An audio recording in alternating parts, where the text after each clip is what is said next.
Punarjani Super Speciality Hospital, Perukada, Trivandrum. Advanced Urology, Gynecology, IVF Center. Endoscopy and keyhole surgery in urology, gynecology and infertility. IVF at very low cost with high success rate. New generation Holmium German laser for urinary stone treatment. Punarjani Super Speciality Hospital, AKG Nagar Road, Perukada, Trivandrum.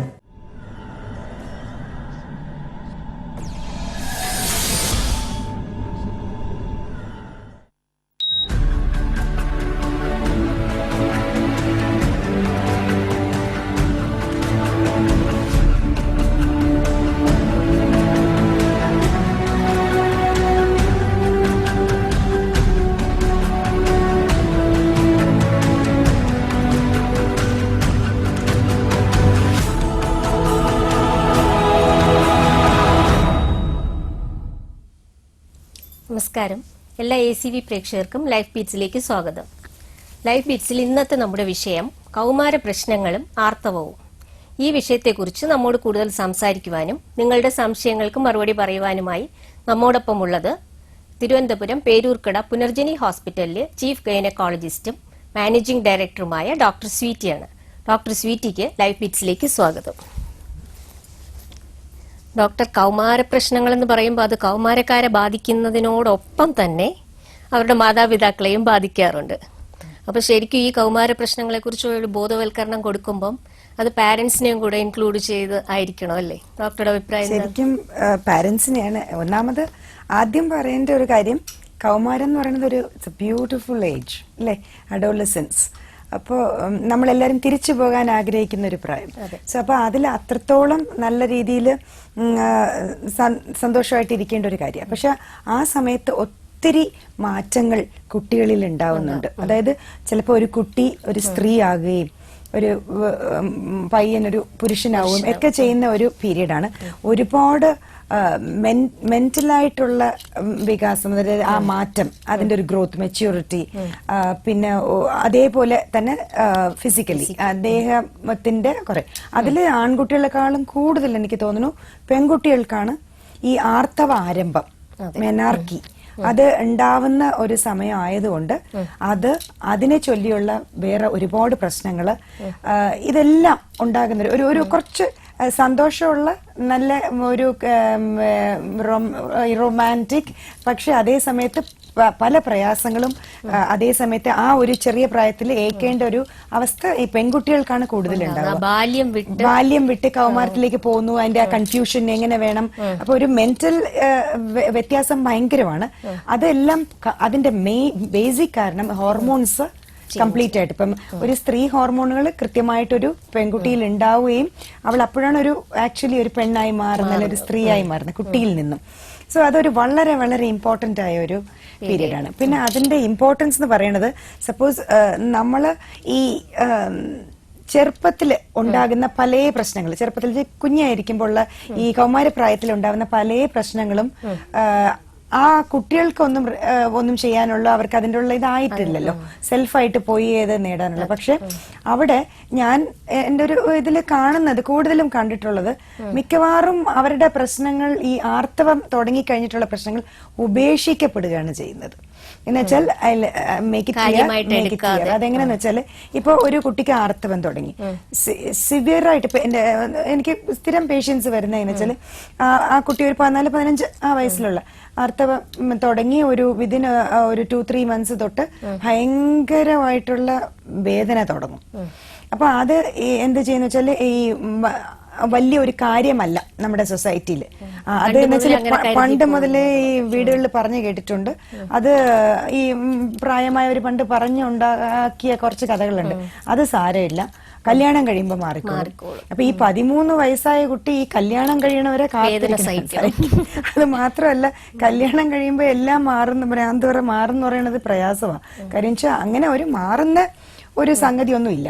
ശരിക്കും നമുക്ക് വേണ്ടത് ഈ അമിതമായ വേദന. സാധാരണ ഈ പെൺകുട്ടികളെ കാഷ്വാലിറ്റിയിലൊക്കെ കൊണ്ടുവരാറ് എങ്ങനെയാന്ന് വെച്ചാൽ, അവര് സ്കൂളിൽ തലകറങ്ങി വീണു, വേദന കണ്ട്, അല്ലെങ്കിൽ ഛർദിച്ചിട്ട് വോമിറ്റിംഗ് സെൻസേഷൻ, ഗ്യാസ്ട്രൈറ്റിസ് ഒക്കെ ഭയങ്കരമായിട്ട്, അസിഡിറ്റി ഒക്കെ കൂടുന്ന ഒരു അവസ്ഥയിൽ ഭയങ്കര പെയിൻ സഹിക്കാൻ വേദന കറങ്ങി വീണ് കൊണ്ടുവന്ന്, അപ്പോഴും അവര് പാരന്റ്സ് പ്രത്യേകിച്ച് അമ്മ എനിക്ക് തോന്നുന്നു ഈ കാര്യത്തിൽ കൂടുതൽ ശ്രദ്ധിക്കണം. അമ്മയായിരിക്കും കുറച്ച് ക്ലോസ് ടു ദ ഗേൾസ്. അപ്പൊ അങ്ങനെ ഇരിക്കുമ്പോ അമ്മമാരുടെ ഒരു ആറ്റിറ്റ്യൂഡ് എന്ന് വെച്ചാൽ കൊണ്ടുവരിക, അപ്പോഴത്തേക്കുള്ള ഒരു വേദന സംഹാരി എന്തെങ്കിലും ഒരു ഇഞ്ചക്ഷനോ ഇതോ കൊടുക്കുക, ആൻഡ് അതോടുകൂടി അതിനെ മാറ്റുക. അല്ലാതെ അത് എന്ത് കാരണം കൊണ്ടാണ് ഇങ്ങനെ ഓരോ പ്രാവശ്യം വരണം നോക്കാറില്ല. ഡോക്ടർ, നമുക്കൊരു കോൾ ഉണ്ട്. ഹലോ, ആരാണ് സംസാരിക്കുന്നത്? ഹലോ, ആരാണ് സംസാരിക്കുന്നത്? അജിത ഡോക്ടറോട് ചോദിച്ചോളൂ. പറഞ്ഞോളൂ അജിത. ഓ, മോളുടെ പ്രശ്നം ചോദിക്കാം.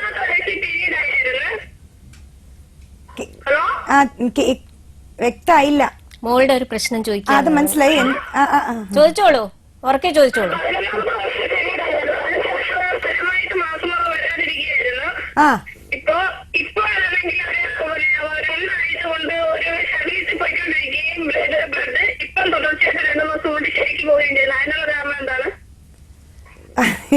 ഇങ്ങനെ ഒരു വാക്കിൽ ചോദിച്ചാൽ അതിനുള്ള കാരണം ശരിക്കും ഒരു ഗൈനക്കോളജിസ്റ്റിനെ കാണുക, അവരുടെ ഹോർമോൺസ്, കുട്ടിയുടെ ഹോർമോൺസ് ചെക്ക് ചെയ്യുക, പിന്നെ ഈ പറഞ്ഞ മാതിരി അതിൽ വേറെ എന്തെങ്കിലും പ്രശ്നങ്ങൾ ഉണ്ടോ എന്നുള്ളത് വേണ്ടി വന്നാൽ ഒരു സ്കാനറ്റോ വേണ്ടി വന്നാൽ ചെയ്യുക. അത് അങ്ങനെ ഒരു കാര്യത്തിലോട്ട് എത്താൻ പറ്റും. ഒറ്റ വാക്കിൽ ഇതാണ് പ്രശ്നം എന്ന് പറയാൻ പറ്റില്ല. ഓരോരുത്തരുടെ ദേഹത്തിന്റെയും ഓരോരോ വ്യത്യാസങ്ങളും പ്രകൃത വ്യത്യാസങ്ങളും ഒക്കെ എല്ലാം ഉണ്ടാവും. സോ അത് എന്തുകൊണ്ടാണെന്നുള്ള കണ്ടുപിടിക്കണമെങ്കിൽ ഒരു പക്കാവായിട്ടുള്ള ഒരു എക്സ്പേർട്ട് അഡ്വൈസ് തന്നെ വേണം. അതിന് മടിക്കേണ്ട കാര്യമില്ല. കുട്ടി ചെറുതല്ലേ, എങ്ങനെ ഡോക്ടറെ അടുത്ത് കൊണ്ടുപോകും, അങ്ങനെ ഒന്നും ആലോചിക്കേണ്ട കാര്യമില്ല. വെച്ചാൽ അപ്പോഴേ തുടങ്ങുന്ന കുട്ടിയുടെ പ്രശ്നങ്ങൾ അത് നമ്മൾ അപ്പൊ തന്നെ തീർക്കുക എന്നുള്ളതാണ്. Okay okay okay, thank you for calling Ajitha.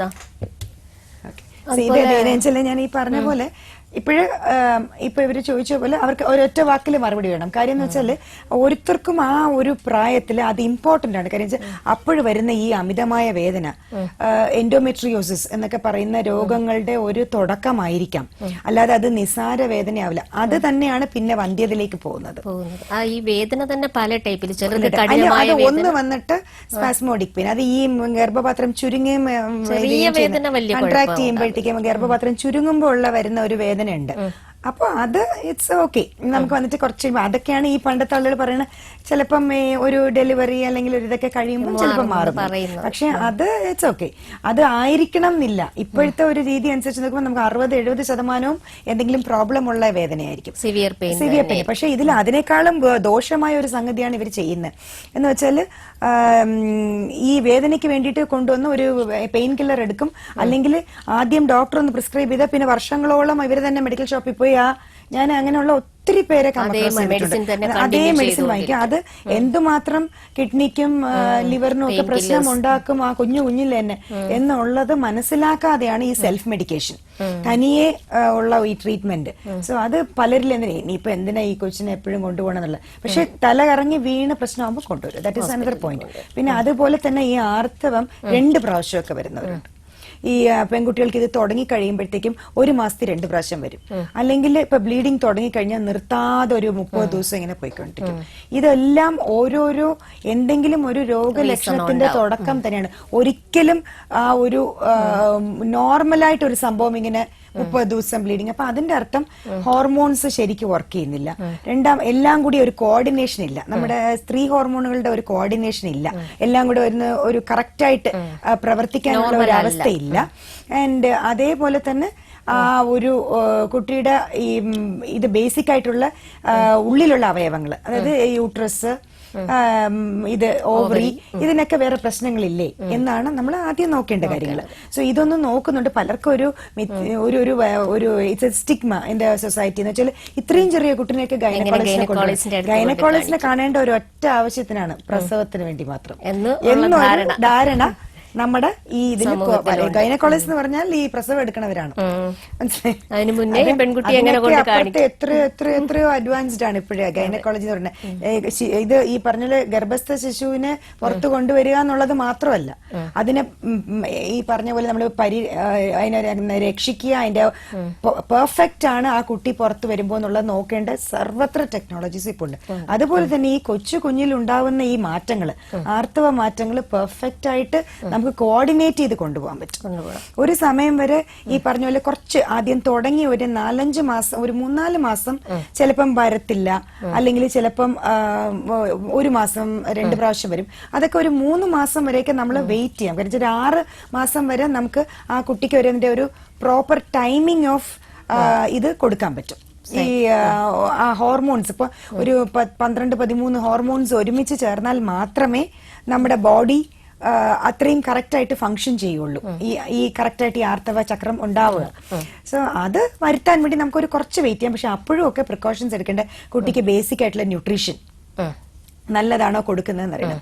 ഇപ്പൊ നമ്മുടെ കുട്ടികളുടെ മെയിൻ ന്യൂട്രീഷൻ കൊടുക്കണം. അതേപോലെ അയൺ സപ്ലിമെന്റ്സ്, ഇപ്പം ഡേറ്റ്സ് പോലുള്ള കാര്യങ്ങൾ കൂടുതൽ കുട്ടികൾക്ക് കൊടുക്കാം. പിന്നെ കുഞ്ഞു മീനുകള്, ചെറിയ മീനിലുണ്ടാവും അയണിന്റേത്. പിന്നെ ഇലക്കറികള്, ഇതെല്ലാം കൂടുതലായിട്ടും യൂസ് ചെയ്യാം. അതേപോലെ ഒത്തിരി എല്ലാം വെജിറ്റബിൾ ഐറ്റംസ് എന്തായാലും, ഫ്രൂട്ട്സ് എന്തായാലും ഒക്കെ കൂടുതൽ യൂസ് ചെയ്യാം. അതുപോലെ ഈ സൈക്കിൾ എന്ന് പറഞ്ഞാൽ 28 ഡേയ്സ് എന്നല്ലേ പറയുന്നത്? 28 ഡേയ്സ് എത്ര ദിവസം അങ്ങോട്ടും കുറച്ച് ദിവസം ഇങ്ങോട്ടും പോയാൽ 1 വീക്ക് അപ്പ് ആൻഡ് ഡൗൺ കുഴപ്പമില്ല. അതിപ്പോ മാക്സിമം 5 ഡേയ്സ് വരെയൊക്കെ അപ്പ് ആൻഡ് ഡൗൺ ആവാം. കറക്റ്റ് ആയിട്ട് അതുപോലെ 28 23 ആവാം, മേ ബി 33. അങ്ങനെ അത്ര ഒരു ഇതിൽ നമ്മൾ റേഞ്ച് കൊടുക്കുകയാണ്. ചിലപ്പോൾ ഒരാളുടെ ഓവുലേഷൻ സമയം അങ്ങനെ ആയിരിക്കും. അതനുസരിച്ച് അവർക്ക് കൃത്യമായിട്ട് അങ്ങനെ വന്നാൽ മതി. ഇപ്പം 35 ദിവസം ആണെങ്കിൽ 35 ദിവസം 35 അങ്ങനെ വന്നാൽ അതനുസരിച്ച് അവരുടെ ഓവുലേഷൻ ടൈമിംഗ് ഓരോരുത്തർക്കും വ്യത്യാസമായിരിക്കും. സോ അപ്പൊ അതുകൊണ്ട് ഉണ്ടാവുന്നത്. അതുപോലെ ഡോക്ടർ പണ്ടൊക്കെ ആണെങ്കിൽ ശരിക്കും ഒരു ഈ മെച്ചുർ ആകുന്ന ഏജ് എന്ന് പറയുന്നത് 13, 14, 15 അതായിരുന്നു ആവറേജ്. ഇപ്പൊ അത് 10, 11 ഒക്കെ ആയിട്ടുണ്ട് ഇന്നത്തെ കാലത്ത്. എന്തായിരിക്കും അതിന്റെ? അതാണ് ഞാൻ പറയുന്നത്. നമ്മുടെ ഫുഡ് കൾച്ചർ, പണ്ട് food culture, exercise, healthy diet, ഇതിലെല്ലാം നമ്മൾ പുറകോട്ട് പോയിക്കൊണ്ടിരിക്കുക. നമ്മള് വിദ്യാഭ്യാസം കൂടി വരുംതോറും നമ്മുടെ ഈ തരത്തിലുള്ള അവയർനെസ് പുറകോട്ടാണ്. കാര്യം എന്ന് വെച്ചാൽ ബേസിക്കലി ആ ഭക്ഷണക്രമം, നമ്മൾ അത് ഞാൻ വിശദമായിട്ട് പറയാം. അതിൽ ഭക്ഷണക്രമം ഒത്തിരി മാറ്റങ്ങൾ. നമുക്ക് തിരിച്ചു വരാം. ഒരു കോൾ ഉണ്ട് ഡോക്ടർ. ഹലോ, ലൈഫ് ബീറ്റ്സിലേക്ക് സ്വാഗതം. ആരാണ് സംസാരിക്കുന്നത്? ആരാണ് സംസാരിക്കുന്നത്? ഡോക്ടറോട് ചോദിച്ചോളൂ. പറഞ്ഞോളൂ രമ്യ, ചോദിച്ചോളൂ Ramya.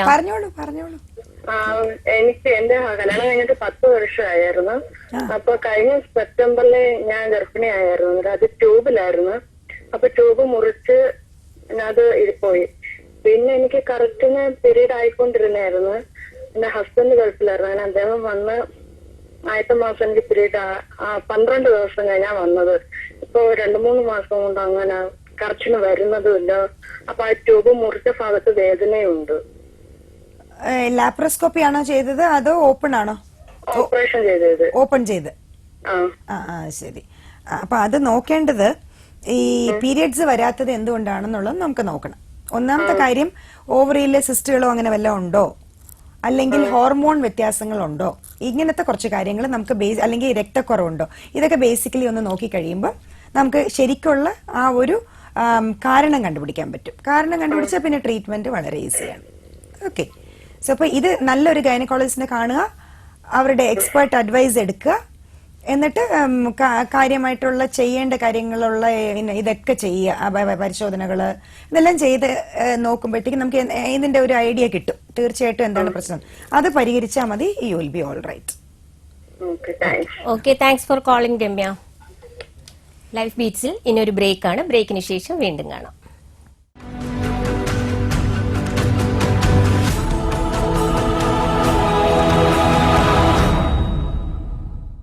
Punarjani Super Speciality Hospital, Perukada, Trivandrum. Advanced Urology, Gynecology, IVF Center. Endoscopy and keyhole surgery in urology, gynecology and infertility. IVF at very low cost with high success rate. New generation holmium German laser for urinary stone treatment. Punarjani Super Speciality Hospital, AKG Nagar Road, Perurkada, Trivandrum.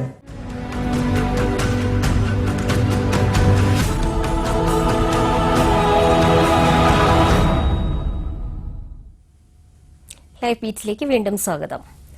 Doctor, ഇന്നത്തെ teenage കുട്ടികളെന്ന് പറഞ്ഞാൽ അവർ school, college, tuition, അതുപോലെ extra curricular activities എല്ലാം കൂടി ഭയങ്കര ബിസിയാണ്. അപ്പൊ അവർക്ക് ഈ ഒരു സമയത്ത് നല്ല ന്യൂട്രീഷ്യസ് ഫുഡ് വേണം. അപ്പൊ ഈ ഭക്ഷണ ക്രമീകരണം എങ്ങനെയായിരിക്കണം അവർക്ക് കൊടുക്കുന്നത്?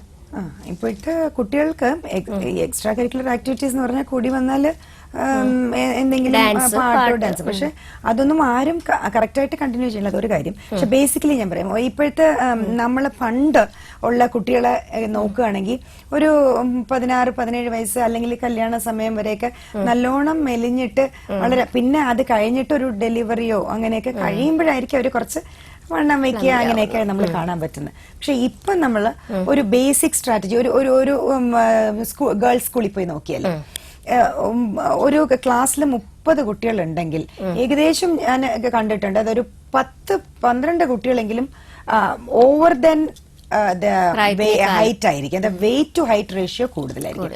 അതായത് അതിനനുസരിച്ച് നല്ല വണ്ണമുള്ള കുട്ടികൾ ഇപ്പൊ കൂടി വരുന്ന ഒരു കാലം. ഫസ്റ്റ് നമ്മളുടെ ഈ ഡയറ്റ് കൾച്ചർ വളരെ വളരെ മാറിയിരിക്കുന്നു കഴിഞ്ഞ ഒരു 10-15 വർഷങ്ങൾക്കുള്ളിൽ. മാക്സിമം എനിക്ക് തോന്നുന്നു 10 ഇയേഴ്സിനുള്ളിൽ. എന്താന്ന് വെച്ചാൽ നമുക്കിപ്പോ ഈ പെൺകുട്ടികളെ നമുക്ക് ചില രീതികളുണ്ട്. ഒരു പെൺകുട്ടികളെ എങ്ങനെയാണ് നമ്മളൊരു പെൺകുട്ടിയെ വളർത്തിക്കൊണ്ടുവരേണ്ടത്, അല്ലെങ്കിൽ അവർക്ക് എങ്ങനെയാണ് ഭക്ഷണ ക്രമീകരിക്കുന്നത് അമ്മ തന്നെയാണ് നോക്കേണ്ടത്. അപ്പൊ ഇത് പറ്റുന്ന എന്താ വെച്ചാല് ഈ പലയിടങ്ങളിലും മിക്കവാറും എനിക്ക് തോന്നുന്നു 95% സ്ഥലങ്ങളിലും വീടുകളിലും എന്ന് വെച്ചാൽ ഈ നോൺ വെജിറ്റേറിയൻ എന്ന് പറഞ്ഞാൽ എല്ലാം അല്ല, മീറ്റ്, റെഡ് മീറ്റ് ബേസിക്കലി എനിക്ക് തോന്നുന്നു നമ്മൾ കേരളത്തിൽ ബീഫ് ഈറ്റിംഗ് ആൻഡ് മട്ടൺ, അത് ചിക്കൻ, ഇതൊക്കെ വളരെ അധികം യൂസ് ചെയ്യുന്ന ഒരു സ്ത്രീ സമൂഹമാണ് കേരളം. മറ്റേ സ്ഥലങ്ങളിലൊക്കെ നമ്മളുടെ ആണുങ്ങളായിരിക്കും ഇത് കൂടുതൽ ഇത് ചെയ്യണം. അപ്പൊ അവർക്കും അഫക്ട് ചെയ്യാം, പക്ഷെ സ്ത്രീകളിൽ കൂടുതൽ എഫക്ട് ചെയ്യാം. കാര്യം വെച്ചാൽ അവർക്ക് ഈ ഒരുപാട് കാര്യങ്ങൾ ഇനിയുണ്ട്. ഗർഭധാരണം, പ്രസവം, ഗർഭം ഉണ്ടാകണം, ശരിക്കുള്ള രീതിയിൽ ഫെർട്ടിലിറ്റി വേണം, പിന്നെ ഇങ്ങനെ ഒത്തിരി കാര്യങ്ങൾ, അമിതവണ്ണം, ഇതെല്ലാം അഫക്ട് ചെയ്യാം. ആർത്തവ ചക്രത്തെ ഇതെല്ലാം അഫക്ട് ചെയ്യാൻ പറ്റുന്നത്. പീരിയഡ്സ് എന്ന് പറയുന്നത് ഇതെല്ലാ പ്രശ്നങ്ങളും ഉണ്ടാകും. അപ്പൊ ഇപ്പോഴാ കുട്ടികൾ ഇങ്ങനെ കണ്ടു കഴിയുമ്പോഴത്തേക്കും നമുക്ക് ശരിക്കും തോന്നും ഇത്രയും അധികം ഒരു 9-10-11 വയസ്സായ കുട്ടിയെ കണ്ടുന്ന ഒരു 15-16 വയസ്സുള്ള ഒരു വളർച്ച. സോ അതുകൊണ്ട് തന്നെയാണ് ഏർലി മെനാർക്കി എന്ന് വെച്ചാൽ എത്രയും നേരത്തെ ആർത്തവം ഉണ്ടാകുന്നത്. അത് ഒരു രീതിയിൽ നോക്കി അത്ര ഗുഡ് സൈൻ അല്ല, അത്ര നല്ല ഒരു സൈൻ അല്ല. കാര്യം എന്ന് വെച്ചാൽ ഈ ഒരു ഹെവി ആയിട്ട് ഹൈ കൊളസ്ട്രോൾ ഉള്ള ഡയറ്റാണ് നമ്മൾ കുട്ടിയെ കൊടുക്കുന്നത്. അത് മെയിൻ ആയിട്ടുള്ള കാരണം പണ്ട് നമുക്ക് വീട്ടില് കുറെ പേരുണ്ടാവും, അവർക്ക് എല്ലാവർക്കും വേണ്ടി കുക്ക് ചെയ്തേ പറ്റുള്ളൂ, എല്ലാവർക്കും പുറത്തുനിന്ന് ഒരു കൂട്ടുകുടുംബ അവസ്ഥയൊക്കെ ഉണ്ടായിരുന്നു. അപ്പൊ ഈ പുറത്തുനിന്ന് വാങ്ങിച്ചിട്ടുള്ള ഒരു ഭക്ഷണം എന്നുള്ളത് ഇല്ല. നമുക്ക് എന്ത് നല്ല ഫുഡാണെങ്കിലും അത് വീട്ടിൽ കൊണ്ടുവരിക അതിന്. പക്ഷെ ഇപ്പൊ അതല്ല, ഒരു ന്യൂക്ലിയർ ഫാമിലിയാണ്. അത് കഴിയുമ്പോഴത്തേക്കും അമ്മ ജോലി നോക്കും, അച്ഛൻ. അപ്പൊ ഫോർ ദ കൺവീനിയൻസ് ആണ് ഇപ്പൊ നോക്കുന്നത്. കൺവീനിയൻസ് ഈവനിങ് വരുമ്പോഴത്തേക്കും തന്നെ അവരെന്തെങ്കിലും മേടിച്ചുകൊണ്ട് വരും. ലൈക്ക് മിക്കവാറും മേടിക്കുന്നത് ചിക്കൻ ഫ്രൈയും വെറോട്ട എന്നൊക്കെ പറഞ്ഞിങ്ങനെ റോഡ് സൈഡിലുള്ള ദാബാസിന്ന് അവർ വാങ്ങിച്ചുകൊണ്ട് വരിക ചെയ്യുന്നത്. സോ ആ ഒരു കൾച്ചർ ഇങ്ങനെ വളർന്ന് ഇപ്പൊ കുട്ടികൾ ചെറുപ്പം മുതലേ ഹൈ കൊളസ്ട്രോൾ ഡയറ്റ് ആണ് ഇപ്പൊ നമ്മുടെ പെൺകുട്ടികൾ കഴിക്കുന്നത്. അതേസമയം നമ്മളുടെ പണ്ട് മുതലേ ഉള്ള രീതി അനുസരിച്ച് മീനാണ് നമ്മുടെ കേരളയിലെ ഒരു സ്റ്റേപ്പിൾ ഫുഡ്. അപ്പൊ അത് കൂടുതൽ ഉപയോഗിച്ചിരുന്നെങ്കിൽ പോലും ഇത്രയധികം ഇപ്പോഴത്തെ പെൺകുട്ടികളെ ചോദിച്ചാൽ അവർക്ക് അതിലൊന്നും മീനിനോടുകൂടെ ഫിഷിന്റെ ഒരു എന്നുള്ള ഇത് അധികം ഇഷ്ടമല്ല. അവർക്ക് റെഡ് മീറ്റിനോടാണ് വെച്ചാൽ അത് ഒരു പ്രത്യേകതരം ഒരു അഡിക്റ്റിംഗ് ഒരു സ്വാദുള്ള ഒരു സംഭവം, ഹൈ ഫാറ്റ് ഉള്ളതുകൊണ്ട്. അപ്പൊ അത് തന്നെ ഈ കുട്ടികൾ ചോദിക്കും. ചില കുട്ടികൾ അത് ഇല്ലാതെ കഴിക്കില്ല എന്നൊക്കെ അമ്മമാര് പറഞ്ഞ് ഞാൻ കേട്ടിട്ടുണ്ട്. സോ അത് അവരുടെ കുഴപ്പമല്ല, അവർ കഴിച്ചു കഴിയുമ്പം കുറ്റം പറയേണ്ടതല്ല. നമ്മൾ കുഞ്ഞിലേ എങ്ങനെയാണ് ഈ കുട്ടിയെ ട്രെയിൻ ചെയ്യുന്നത്. അപ്പൊ അത് ഈ പെൺകുട്ടിയിൽ വളരെ വളരെ ഇമ്പോർട്ടന്റ് ആണ്. അപ്പം കഴിവതും കുട്ടികളുടെ ഫുഡ് ക്രമീകരിക്കേണ്ടത്, ഫുഡും എക്സസൈസും ഒക്കെ എന്ന് വെച്ചാൽ രാവിലെ ബ്രേക്ക്ഫാസ്റ്റിന് എന്തെങ്കിലും നമ്മുടെ ഒരു സാധാരണ എല്ലാ കുട്ടി അത് ഇഷ്ടപ്പെടുന്നില്ലെങ്കിൽ ഇപ്പോഴത്തെ ലേറ്റസ്റ്റ് ആയിട്ടുള്ള സംഗതികളെ കുട്ടിക്ക് ഇഷ്ടമാണെങ്കിൽ കോൺഫ്ലെക്സ് കൊടുക്കാം, ഒരു എഗ്, ഒരു ഗ്ലാസ് ഓഫ് ജ്യൂസ്, അല്ലെങ്കിൽ ഓട്സോ, അല്ലെങ്കിൽ എന്തെങ്കിലും നമ്മൾ അതായത് പ്രാക്ടിക്കൽ ആയിട്ടുള്ള ഡയറ്റ്, മിൽക്ക് ഒരു ഗ്ലാസ്, അതിലെ വല്ല പ്രോട്ടീൻ പൗഡറോ അങ്ങനെയൊക്കെ നമുക്ക് വേണമെങ്കിൽ ചേർത്താൻ പറ്റുമെങ്കിൽ വളരെ നല്ലതായിരിക്കും. സോ കുട്ടിയെ ഒരു ഹെവി ആയിട്ട് ഫിൽഡ് അപ്പ് ഡയറ്റ് ആയിട്ട് സ്കൂളിൽ പോകാൻ പറ്റത്തില്ല. ഇപ്പം ബേസിക് ഡയറ്റ് കൾച്ചർ ഇങ്ങനെ ആയിരിക്കണം, പക്ഷെ എല്ലാം കിട്ടണം. ഇപ്പൊ ഒരു മുട്ട എന്നൊക്കെ പറയുമ്പോഴത്തേക്ക് ഒരു മുട്ടയായാലും മതി, ഒരു ബോയിൽഡ് എഗ് ആണെങ്കിൽ അതിൽ കംപ്ലീറ്റ് ആയിട്ടുള്ള ടോട്ടൽ ന്യൂട്രീഷൻ ഉണ്ട്. പിന്നെ അതേപോലെ അത് അമിതമാവാനും പാടില്ല. പിന്നെ എന്തെങ്കിലും ഒരു ഫ്രൂട്ട്സ് അല്ലെങ്കിൽ ഫ്രൂട്ട് സാലഡ് പോലെ ഉണ്ടാക്കുക, അല്ലെങ്കിൽ കോൺഫ്ലേക്സ് പോലെ വല്ല സംഗതികളാണ് കുട്ടിക്ക്. അല്ലെങ്കിൽ ഏറ്റവും നല്ലത് നമ്മുടെ നാടനായിട്ടുള്ള സംഗതി ഇഡ്ലി ദോശ പോലെയുള്ള അത് നമ്പർ അതുപോലെ കറക്റ്റിലിരിക്കണം. ഒരു 2-3 ആ ഒരു രീതിക്ക് വേണം കുട്ടിയെ കഴിപ്പിച്ചു പോകാൻ. അത് കഴിഞ്ഞ് ഇൻ ബിറ്റ്വീൻ ജ്യൂസോ എല്ലാം കൊടുക്കാൻ പറ്റുമെങ്കിൽ സ്കൂളിൽ കൊടുത്തയക്കാൻ പറ്റുമെങ്കിൽ ചെറിയ ഒരു ബോട്ടിലിൽ കൊടുത്തയച്ചാൽ വെറുതെ വേറെ വെളിയിൽ നിന്നൊക്കെ കുട്ടി ഈ ഫിസി ഡ്രിങ്ക്സ് കോളാസ് പോലുള്ള സംഗതി വാങ്ങിച്ചു കുടിക്കുന്നതിലും ഭേദം ഫ്രഷ് ജ്യൂസ് അല്ലെങ്കിൽ കരിക്കിന്റെ വെള്ളം നമുക്ക് കിട്ടാൻ സാധ്യതയുണ്ടെങ്കിൽ അതിൽ കുറച്ച് ഒരു 2 സ്പൂൺ ഗ്ലൂക്കോസും കൂടി ഇട്ടിട്ട് കുട്ടിക്ക് ആ ഇൻ ബിറ്റ്വീൻ ടൈമിൽ കളിക്കാനും ഇതിലൊക്കെ ഉള്ളത്. അപ്പൊ അത് ഈ വാട്ടർ ബോട്ടിലിന്റെ കൂടെ അതും കൂടി ഒരു റുട്ടീൻ ആക്കുക. ടീനേജ് കുട്ടികൾക്ക് ആ ഒരു ബ്രേക്ക് അങ്ങനെ കിട്ടാറില്ല. അല്ല, അവർക്ക് ഈ ബ്രഞ്ച് ബ്രേക്ക് ഉണ്ടല്ലോ, ഇൻ ബിറ്റ്വീൻ ഒരു ഇതുണ്ടെങ്കിൽ, അല്ലെങ്കിൽ അവർക്ക് ഒരു ചെറിയ ഇൻ ബിറ്റ്വീൻ ഈ സ്റ്റഡി അവേഴ്സിന്റെ ഇടയ്ക്ക് തീർച്ചയായിട്ടും ഒരു ക്ലാസ് കഴിഞ്ഞ് അടുത്ത ക്ലാസ്സിലേക്ക് വരുമ്പോൾ അവർക്ക് എങ്ങനെയും നെക്സ്റ്റ് വരുമ്പോൾ തീർച്ചയായിട്ടും ഒരു ബോട്ടിലിൽ നിന്ന് ഒരു വെള്ളം എടുത്ത് കുടിക്കണ ഒരു അവസരം പോലെ ഉള്ളൂ ഇത്. സോ അത് നമ്മൾ വിചാരിച്ചാൽ നടക്കും. കുട്ടി അതുപോലെ നമ്മൾ ട്രെയിൻ ചെയ്ത് വന്ന അതുപോലെ ഉച്ചഭക്ഷണമാണെങ്കിലും വീട്ടിൽ നിന്ന് കൊടുത്തുവിടുന്ന ഭക്ഷണമാണെങ്കിലും നമ്മൾ വളരെ എല്ലാ ഒരു കാര്യങ്ങളും കുട്ടിക്ക് ഇഷ്ടമുള്ളതാണ്. ഫിഷ് ഇൻക്ലൂഡ് ചെയ്യാൻ ശ്രമിക്കുക. വെജിറ്റബിൾ കറി എന്തായാലും ഒരെണ്ണം വേണം. അതേപോലെ ഈ ഇത് എന്തെങ്കിലും ഒരു പ്രോട്ടീൻ ഫിൽഡ് ഡയറ്റ്, ഈ പയറ് വർഗ്ഗങ്ങള് അതുപോലെയുള്ളത് നമ്മൾ കുട്ടിയെ കഴിപ്പിച്ച് ശീലിപ്പിക്കുക. സോ അത് തന്നെ ഒരു പഴം ആഫ്റ്റർ ദ മീൽ, അതൊക്കെ വളരെ നല്ലതാണ്. ഡോക്ടർ, നമുക്കൊരു കോൾ ഉണ്ട്. ഹലോ, ലൈഫ് ബീറ്റ്സിലേക്ക് സ്വാഗതം. ആരാണ് സംസാരിക്കുന്നത്? ചോദിച്ചോളൂ ഡോക്ടറോട്. ഹലോ, പറഞ്ഞു. ഹലോ, പറഞ്ഞോളൂ കേക്കാം. എനിക്ക് ഈ ഡേറ്റ് ആവുന്ന 3 മാസം കൂടുമ്പോഴായിരിക്കും. അങ്ങനെ ആവുന്ന ഡേറ്റില് ഭയങ്കര വേദനയും ബ്ലീഡിങ്ങും ആവാറുണ്ട്. പ്രായം എത്രയാ? പ്രായം ഇപ്പൊ 19 വയസ്സ്. വീട്ടില് അമ്മയെ അറിയിച്ചോ ഈ കാര്യങ്ങളൊക്കെ? ഞങ്ങളിപ്പോ ഹോസ്പിറ്റലിൽ പോയി സ്കാനിങ് എല്ലാം കഴിഞ്ഞു. പക്ഷെ ഇത് വീണ്ടും ഗുളിക കഴിക്കും. 3 മാസം കഴിഞ്ഞാൽ വീണ്ടും ആവുന്നത്. പിന്നെ ചിലപ്പം കണ്ടിന്യൂസ് ആയിട്ട് ആവും. പിന്നെയും അവധേശം നിന്ന് 3 മാസം കഴിഞ്ഞേ ആവത്തുള്ളൂ. അങ്ങനെ വരുന്ന ബ്ലീഡിങ്ങും. അല്ല, ഈ സ്കാനൊക്കെ ചെയ്തതിൽ ഒരു കുഴപ്പവും ഇല്ല എന്ന് പറഞ്ഞോ? സ്കാൻ ചെയ്തപ്പോഴൊന്നും ഒരു കംപ്ലൈന്റും ഇല്ല. അത് ശരി. ഹോർമോൺ ടെസ്റ്റ് ചെയ്തപ്പോഴോ? ഒരു കുഴപ്പമില്ല. ബ്ലഡിൽ ഹോർമോൺസ് നോക്കിയോ? ബ്ലഡിന്റെ കുറവുണ്ടെന്ന് ചെറുതായിട്ട് പറഞ്ഞു. ബ്ലഡ് ഉണ്ടാവാൻ മരുന്ന് കഴിച്ചു. അത് കഴിക്കുന്നതും ബ്ലീഡിംഗ് ആണ്. അല്ല, ഇത് കുറച്ചും കൂടി എനിക്ക് തോന്നുന്നു ഒരു എക്സ്പെർട്ട് ഗൈനക്കോളജിസ്റ്റിനെ കാണിക്കുക എന്നുള്ളതാണ് നല്ലത്. കാര്യം എന്തെന്ന് വെച്ചാൽ 3 മാസം കൂടുമ്പം പീരിയഡ്സ് വരിക, ബ്ലീഡിംഗ് ആവുക, വേദന വരിക, അതൊന്നും അത്ര കറക്റ്റായിട്ട് ഒന്നുമില്ലാത്തൊരു സംഭവം ആയിരിക്കത്തില്ല. അതിപ്പോ നമുക്ക് സ്കാനിന്റെ ആവശ്യം തന്നെ വേണമെന്നില്ല. ക്ലിനിക്കലി നോക്കുമ്പം, ബ്ലഡ് ടെസ്റ്റ് ചെയ്യുമ്പം, ഹോർമോൺസ് നോക്കുമ്പോൾ തന്നെ നമുക്ക് പക്കാവായിട്ട് അറിയാൻ പറ്റും. പിന്നെ സ്കാൻ അതിനെ സപ്ലിമെന്റ് ചെയ്യാനേ പറ്റും. ഇപ്പൊ ചിലപ്പം അൺമാരീഡ് ഉള്ള കുട്ടിയാകുമ്പോഴത്തേക്ക് സ്കാനിൽ നമുക്ക് വളരെ വിദഗ്ധമായിട്ടുള്ള ഇത് നോക്കാൻ, അൾട്രാസൗണ്ട് ആണെങ്കിൽ കുറച്ച് പ്രയാസമായിരിക്കും. പക്ഷെ നമുക്ക് ഇതെല്ലാം കൂടെ കോറിലേറ്റ് ചെയ്യുമ്പം തീർച്ചയായിട്ടും കാരണം കണ്ടുപിടിക്കാൻ പറ്റും. ഓക്കെ. സോ അപ്പം കുട്ടി അത് നല്ല ഒരു കറക്റ്റ് ആയിട്ടുള്ള ഇതിലേക്ക് വരണം. ഓക്കെ. വീട്ടിൽ പറഞ്ഞിട്ട് നല്ലൊരു എക്സ്പേർട്ട് അഡ്വൈസ് നോക്കുക. അപ്പോഴത്തേക്ക് ഇതിന്റെ കാരണം കണ്ടുപിടിച്ച് ട്രീറ്റ് ചെയ്യുമ്പോൾ ഒക്കെ ശരിയായിക്കോളും. Okay. Thanks for calling. Doctor, അതുപോലെ ഈ പ്രായത്തിലെ കുട്ടികൾക്ക് ഏറ്റവും അധികമായിട്ട് കണ്ടുവരുന്നതാണ് വളർച്ച, രക്തക്കുറവ്. ഞാൻ പറഞ്ഞത് ഈ ഫുഡിന്റെ തന്നെയാണ്. ഇപ്പൊ നമ്മള് എത്ര കുട്ടികൾ ഇന്നത്തെ കാലത്ത് ഈ ഇലക്കറികൾ കഴിക്കുന്നുണ്ട്, അല്ലെങ്കിൽ ഈ ഇത് പയറ് വർഗ്ഗങ്ങൾ കഴിക്കുന്നുണ്ട്. അതൊന്നും നമ്മൾ തന്നെയാണ് ശീലിപ്പിക്കുന്നത്. കുഞ്ഞ് ജനിക്കുമ്പോഴേ ഞാൻ ബീഫ് തിന്നോളാം, മട്ടൻ തിന്നോളാം എന്ന് പറഞ്ഞിട്ട് വരുന്നതല്ലോ. ഇതിപ്പോ നമുക്ക് ഒരു സൗകര്യത്തിന് വേണ്ടിയിട്ട് ആദ്യം ആലോചിക്കുന്നില്ല. അപ്പൊ സംഭവിക്കുന്നത് എന്തെന്ന് വെച്ചാൽ പിന്നെ വണ്ണം കുറയ്ക്കാൻ കുട്ടി നോക്കുമ്പോൾ പ്രയാസമായിരിക്കും. കാര്യം ആദ്യമേ ഫുഡ് കൾച്ചർ വന്നു കഴിയുമ്പോൾ നമ്മളുടെ ദേഹത്ത് കൊളസ്ട്രോൾ റിസപ്റ്റേഴ്സ് എന്നൊരു കാര്യമുണ്ട്, അത് കൂടുതൽ ഉണ്ടായി തുടങ്ങും. അപ്പൊ അങ്ങനെ വരുമ്പോഴത്തേക്കും ഒരു കുട്ടി വണ്ണം കുറയ്ക്കാൻ ശ്രമിച്ചാൽ പോലും ആ കൊളസ്ട്രോൾ റിസപ്റ്റേഴ്സിൽ ഉള്ള ആ കുട്ടി കഴിക്കുന്ന കുറച്ച് ഫാറ്റ് പോലും അത് ആ റിസപ്റ്റേഴ്സ് ഇൻക്ലൂഡ് ചെയ്യും. അപ്പൊ അതിന്റേതായ ദോഷങ്ങൾ വരും. ചിലപ്പം ബോഡി മാസ് ഇൻഡെക്സ് വേണമെങ്കിൽ കുറയുമായിരിക്കാം, മറ്റേ വണ്ണത്തിന്റെ ഫാറ്റിന്റെ അളവ് കുറയാം. പക്ഷെ കൊളസ്ട്രോൾ റിസപ്റ്റേഴ്സ് അങ്ങനെ തന്നെ ഇരിക്കും. ഏത് കാലത്തായാലും ആ കുട്ടിക്ക് അതിന്റേതായ ദോഷങ്ങൾ ഉണ്ടാവും. അപ്പൊ നമ്മൾ ഇത് കുഞ്ഞിൽ ഉണ്ടാക്കിയെടുക്കുന്ന ഒരു ഈ പലർക്കും അവയർനെസ് ഇല്ലാത്ത നമ്മൾ ആ കുട്ടിയെ എന്തുമാത്രം നശിപ്പിക്കുന്നു എന്നുള്ളത് നമ്മുടെ വീടുകളിലുള്ള ഫുഡ് കൾച്ചറാണ്. മിക്കവാറും ഈ നൈറ്റിലുള്ള ഡയറ്റ് നമ്മൾ വളരെ അതായത് കുട്ടി സ്കൂളിൽ നിന്ന് വന്നതും വൈകിട്ട് ഒരു നല്ല ഒരു ഫുഡ് കുഞ്ഞിന് കഴിക്കാം. ചോറിന്റെ അംശം ഒരുപാട് കഴിപ്പിച്ച് ശീലിക്കാതെ ചോറ് കുറച്ചും ഒരുപാട് കറി. ഇപ്പൊ നമ്മുടെ യൂഷ്വൽ കഴിവതും നമ്മൾ വീട്ടിൽ കുക്ക് ചെയ്ത ഫുഡ് കുട്ടിയെ പഠിപ്പിക്കുക. ഈ എപ്പോഴും ഹോട്ടലിൽ നിന്ന് വാങ്ങിച്ചു കൊടുക്കണം അല്ലെങ്കിൽ വൈകിട്ട് ഈ റോഡ് സൈഡ് ഡാബാസിൽ നിന്ന് വാങ്ങിച്ചു കൊടുക്കണം എന്നുള്ള ഒരു ആറ്റിറ്റ്യൂഡ് വരുമ്പോൾ കുട്ടിയും അതിന് യൂസ്ഡ് ആവും, അഡിക്റ്റഡ് ആവും, പിന്നെ അതില്ലെങ്കിൽ കഴിക്കില്ല എന്ന് പറയും. സോ ഇങ്ങനത്തെ ഉള്ള കുട്ടികൾക്ക് ഹെവി ആയിട്ടുള്ള ഒരു കൊളസ്ട്രോൾ കണ്ടന്റ് ഉണ്ടാവാം. അത് ഈ കൊളസ്ട്രോളിൽ നിന്നാണ് നമ്മുടെ ഹോർമോൺസ് എല്ലാം ഉണ്ടാവുന്ന സ്ത്രീ ഹോർമോൺ. അപ്പൊ അതിന്റെ ഒരു ടോട്ടൽ ആ ഒരു താളം അങ്ങ് തെറ്റാണ്. അത് ടോട്ടൽ നോൺ റിത്തമിക് ആയിട്ടാണ് അത് ഇത് ചെയ്യുന്നത്. ആ പൾസ് ആയിട്ട് വരേണ്ട സംഗതികൾ ഒന്നും ഉണ്ടാവില്ല. സോ അപ്പം കുട്ടി അമിതമായിട്ട് വണ്ണം വയ്ക്കുന്നു.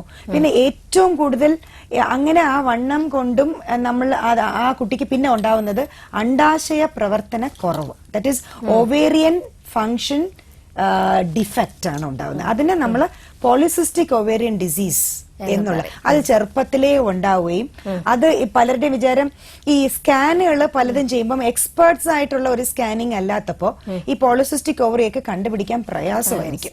സോ അങ്ങനെ വരുമ്പോൾ ഇപ്പൊ ഒരു നമ്മൾ ചുമ്മാ ഇപ്പൊ ഒത്തിരി സ്കാൻ സെന്റേഴ്സ് ഒക്കെ തുറന്നു വെച്ചിട്ടുണ്ടെങ്കിൽ എല്ലാവരും ഒരുപോലെ എക്സ്പെർട്ടീസ് ഉണ്ടാവണമെന്നില്ല ഈ പർട്ടിക്കുലർ അവസ്ഥയിൽ. അപ്പം അത് പോയി കാണുമ്പോഴത്തേക്ക് ഒന്നുമില്ല എന്ന് പറഞ്ഞു വിടും.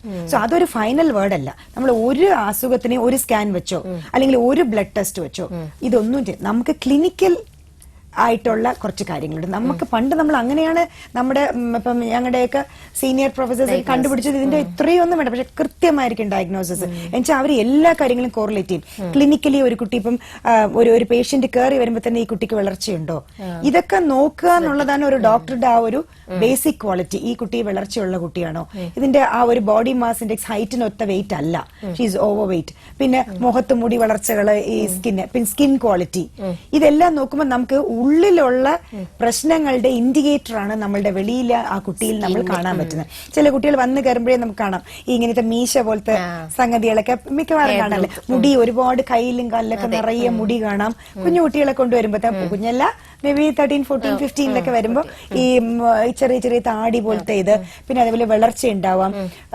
വണ്ണത്തിന്റെ അമിതം, പിന്നെ കഴുത്തിലൊക്കെ ഒരു കറുത്ത പാട്, ഇത്രയും ചെറുപ്പത്തിലെ കണ്ണിന്റെ അടിയിൽ കറുത്ത പാട്, ഇത് നമുക്ക് കാണുമ്പോൾ തന്നെ അധികം ഒരു ബേസിക് നമുക്ക് സ്പോട്ട് ഡയഗ്നോസിസ് എന്ന് പറയും. നമുക്കൊരു ബേസിക് ഐഡിയ കിട്ടും കുട്ടിക്ക് എന്തോ ഒരു ഹോർമോൺ പ്രോബ്ലം ഉണ്ട്, ഓവർ വെയിറ്റ് ആണ്, അപ്പൊ ഒവേറിയൻ ഫങ്ഷൻ കുറവായിരിക്കും. പിന്നെ നെക്സ്റ്റ് ഈ മുടിയൊക്കെ മുഖത്തും ദേഹത്തും ഒക്കെ ഉള്ളപ്പം പുരുഷ ഹോർമോണുകളുടെ സമ്മർദ്ദം കൂടുതലാണ് ആ കുട്ടിയില് സ്ത്രീ ഹോർമോണുകളെ കാട്ടിലും. സോ ഇതെല്ലാം കണ്ടുപിടിക്കുമ്പോ തന്നെ ഇത് ഇത്രയും മതി ആദ്യത്തെ ഒരു ക്ലിനിക്കൽ ഡയഗ്നോസിസ്. അതിന്റെ കൂടെ നമ്മൾ ഹോർമോൺസിനെ കോറിലേറ്റ് ചെയ്യണം. പുരുഷ ഹോർമോണുകളുടെ അളവ് എങ്ങനെയാണ്, പിന്നെ തൈറോയിഡ്, പ്രൊലാക്റ്റിൻ, അങ്ങനെ ഒത്തിരി കുറച്ച് ഹോർമോൺസ് നമ്മൾ ടെസ്റ്റ് ചെയ്യണം. പിന്നെ തലച്ചോറിൽ നിന്ന് വരുന്ന ഹോർമോൺസ് കറക്റ്റ് ആയിട്ട് ആക്ട് ചെയ്താലേ അത് അണ്ഡാശയത്തിനെ പ്രവർത്തിപ്പിക്കുള്ളൂ. സോ അത് എത്രത്തോളം നമുക്ക് വന്നിട്ട് ശരിയായിട്ട് പോകുന്നു, ഇതെല്ലാം നമുക്ക് hormone test. Next comes the blood test. അത് കഴിയുമ്പം കംസ് ദി സ്കാൻ. ഇത് മൂന്നും കൂടി കോറിലേറ്റ് ചെയ്താലേ ശരിക്കുള്ള ഒരു ഗൈനക്കോളജിസ്റ്റ് ഇതിന് ഒരു പർട്ടിക്കുലർ ആയിട്ടുള്ള സംഗതി എഴുതാൻ പാടുള്ളൂ.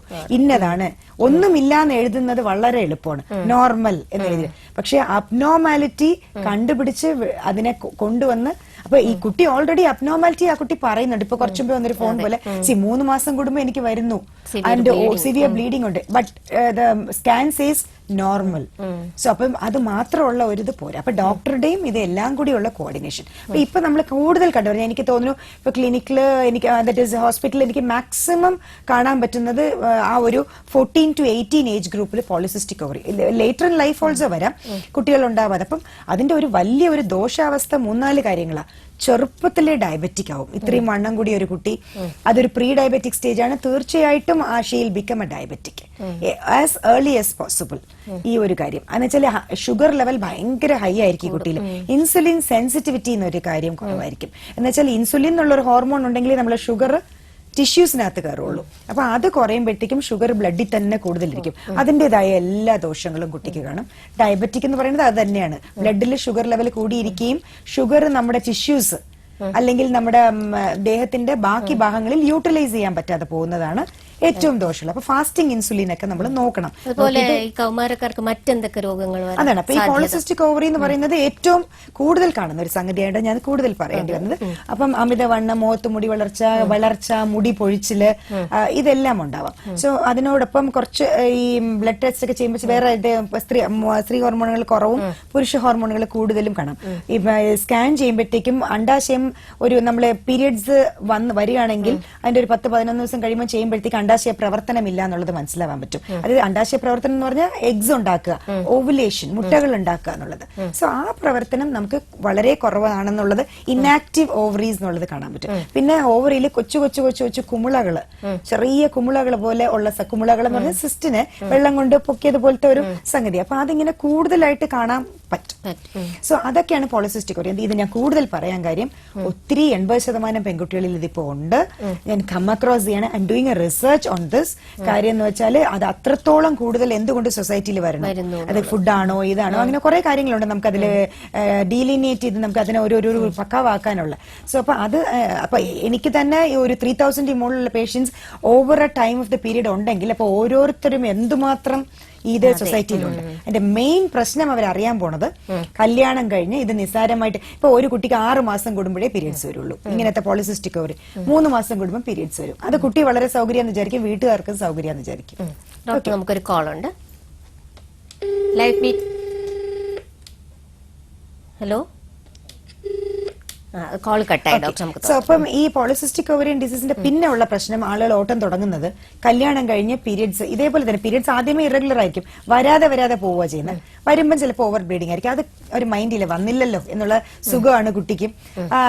അതൊരു നോർമൽ ഇതായിട്ട് വരണം. വീട്ടുകാരും അതിനെ വലുതായിട്ടൊന്നും ശ്രദ്ധിക്കില്ല. കല്യാണം കഴിയുമ്പോൾ അതിന് മുമ്പേ എന്തുവാണ് ഗൈനക്കോളജിസ്റ്റിന്റെ അടുത്ത് കൊണ്ടുപോയ മോശമല്ലേ, അവർ വേറെ പല വേണ്ടാത്ത ചിന്തകളിലേക്ക് വരും. ഈ പ്രശ്നങ്ങൾ കുഞ്ഞിനെ ഗൈനക്കോളജിസ്റ്റിന്റെ അടുത്ത് കാണിച്ചാൽ ഭയങ്കര പ്രശ്നങ്ങളുള്ള കുട്ടിയാണെന്ന് വിചാരിക്കൂ നാളെ എന്റെ കല്യാണത്തിന്. ഇതൊക്കെ ഇന്നത്തെ കാലത്തിൽ ഔട്ട്ഡേറ്റഡ് ആണ്, മാറി വരുന്നു വളരെ വളരെ. പക്ഷെ എനിക്ക് തോന്നുന്നു Kerala is one of the best States in India ഇത്രയും അവയർനെസ് ഉള്ള. ശരി ഡോക്ടർ, നമുക്കൊരു കോൾ ഉണ്ട്.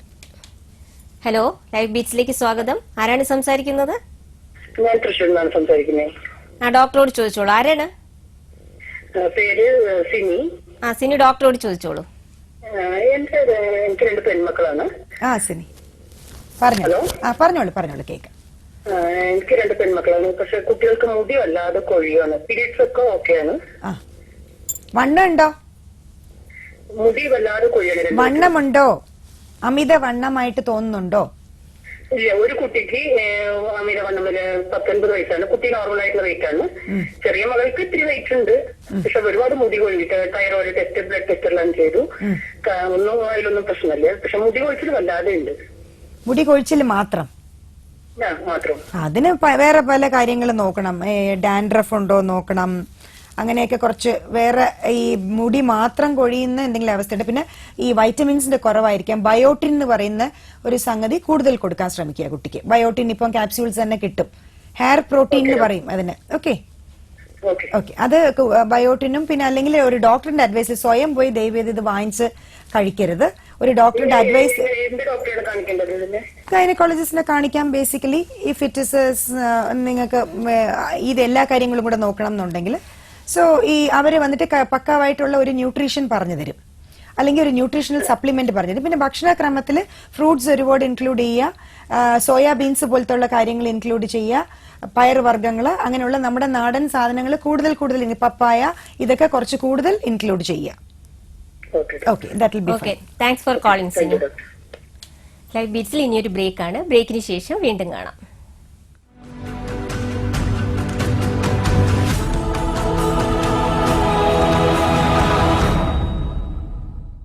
Punarjani Super Speciality Hospital, Perurkada, Trivandrum.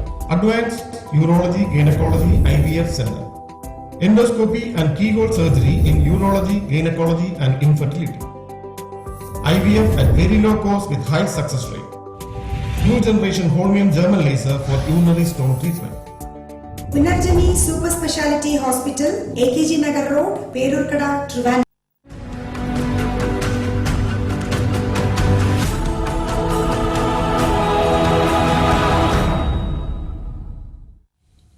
Live ബീറ്റ്സിലേക്ക് വീണ്ടും സ്വാഗതം. ഡോക്ടർ, ഈ പോളിസിസ്റ്റിക് ഓവറി പോലെ അതേപോലെ സീരിയസ് ആയിട്ടുള്ള എന്തൊക്കെ അസുഖങ്ങളാണ് ഈ ടീനേജേഴ്സിന് വരുന്നത് ഉള്ളത് അല്ലെ? പോളിസിസ്റ്റിക് ഓവറിയെ തന്നെ വന്ധ്യതയ്ക്ക് ഒരു മെയിൻ കാരണമാണ് ഞാൻ പറഞ്ഞു. നമ്മൾ നിസ്സാരമായിട്ട് കരുതും പീരിയഡ്സ് വരത്തില്ല, പിന്നെ പീരിയഡ് അത് കല്യാണം കഴിഞ്ഞിട്ടും അങ്ങനെ തന്നെ ആയിരിക്കും. കുട്ടിക്ക് ഓവുലേഷൻ ഉണ്ടാവത്തില്ല. ഓവുലേഷൻ ഉണ്ടായാലല്ലേ, എഗ്സ് ഉണ്ടെങ്കിലല്ലേ ബീജമായിട്ട് ചേർന്നൊരു കുഞ്ഞാവാൻ പറ്റും. സോ അപ്പൊ അങ്ങനെ ഒരു സംഗതി കുറവായിരിക്കും. അപ്പൊ പിന്നെയാണ് അവരതിനെ കുറിച്ച് സീരിയസ് ആയിട്ട് ചിന്തിക്കുന്നത്. അതുകൊണ്ടാണ് ഇന്നിപ്പം നമുക്ക് ഇൻഫെർട്ടിലിറ്റി എന്നുള്ളവർ, അതായത് വന്ധ്യത കൂടിക്കൂടി വരുന്നത്. ഇപ്പം വർഷങ്ങൾ ചെല്ലും തോറും വന്ധ്യതയുടെ അളവ് കൂടിക്കൂടി വരും. ഇത് ഒരു കാര്യം നമ്മൾ നിസ്സാരമായിട്ട് ഇതെല്ലാം കാണുന്നത് കൊണ്ട് നേരത്തെ ട്രീറ്റ് ചെയ്താൽ വളരെയധികം ഇത് കുറയ്ക്കാൻ പറ്റും.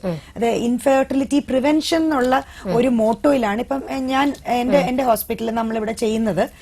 പുനർജനിയിൽ വി ആർ ഡൂയിങ് ഇറ്റ് ഒരു ഇൻഫെർട്ടിലിറ്റി പ്രിവെൻഷൻ ഫാക്ടറാണ്. അതായത് വന്നതിന് ശേഷം, കല്യാണം കഴിഞ്ഞ ശേഷം വേറൊരു കുടുംബവും കൂടി അറിഞ്ഞിട്ട് കുട്ടിയെ മാനസികമായിട്ട് തളർത്തിയിട്ട് ആ പെൺകുട്ടിയുടെ കാരണം കൊണ്ടാണ് കുട്ടി ഉണ്ടാവാത്തത് എന്നൊക്കെ പറഞ്ഞിട്ട് അത് അവളുടെ ഒരു മോശമായ ഒരവസ്ഥ. അപ്പൊ അങ്ങനെ ഉണ്ടാക്കാതെ നേരത്തെ ഈ പ്രശ്നം ഉണ്ടെങ്കിൽ പരിഹരിക്കാൻ പറ്റും.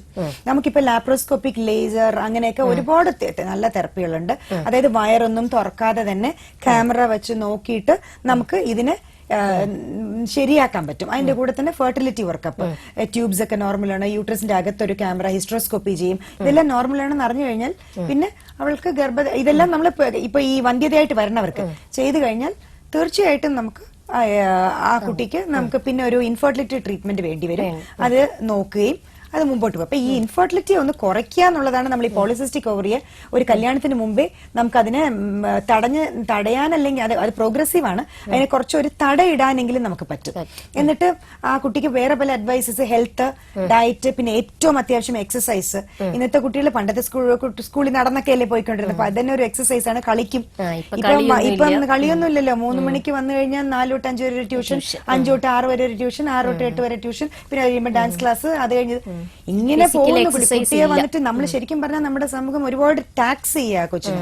ഒരു പ്രായത്തിൽ ഒരു കുട്ടിക്ക് ഏക്കാൻ പറ്റുന്ന കുറച്ച് സാധനം ശരിക്കും പറഞ്ഞാൽ കുട്ടി സ്കൂളിൽ നിന്ന് വന്നു കഴിഞ്ഞാൽ അതിന് ഒരു മണിക്കൂർ കളിക്കാൻ സമ്മതിക്കും. പക്ഷെ ഇന്നത്തെ കുട്ടികൾ കളിക്കാന്ന് പറയുമ്പോൾ കമ്പ്യൂട്ടറിൽ നിന്ന് ഗെയിം കളിക്കും. സോ അതല്ല വേണ്ടത്. അവർക്കൊരു ഷട്ടിലോ അല്ലെങ്കിൽ ഒരു എന്തെങ്കിലും ഒരു നല്ല ഇച്ചിരി ഇത് സ്വിമ്മിങ്ങോ അല്ലെങ്കിൽ സൈക്ലിങ്ങോ എന്തെങ്കിലും ഒരു, അല്ലെങ്കിൽ അതുപോലത്തെ സ്ഥലങ്ങൾ ഇപ്പൊ ഉണ്ടല്ലോ നമുക്ക് വീട്ടിലില്ലെങ്കിലും ഏതെങ്കിലുമൊക്കെ അതുപോലത്തെ ഒരു കോർട്ട്, ടെന്നീസ് കോർട്ടിലോ അങ്ങനെയൊക്കെ പോയിട്ട് അതൊക്കെ നല്ലോണം ഒരു ഹാഫ് ആൻ അവർ മതി.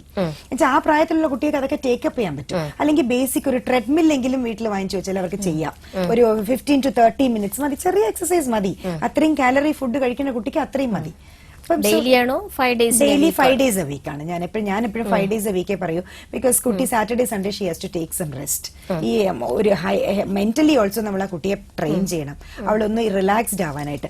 അല്ലാതെ നമ്മൾ ഈ ഫിസിക്കൽ ട്രെയിനിങ്ങും പിന്നെ എക്സസൈസും എല്ലാം കൂടി ആ കുട്ടിയിൽ ഡംപ് ചെയ്യാതിരിക്കുക. അവളുടെ ഒരു റിലാക്സേഷൻ കൊടുക്കുക എല്ലാ കാര്യത്തിലും. പ്രത്യേകിച്ച് ഈ ആർത്തവ സമയമൊക്കെ വരുമ്പോഴത്തേക്കും കുട്ടിക്ക് വന്നിട്ട് നല്ല ന്യൂട്രീഷ്യസ് ഫുഡ് കൂടുതൽ കൊടുക്കുക.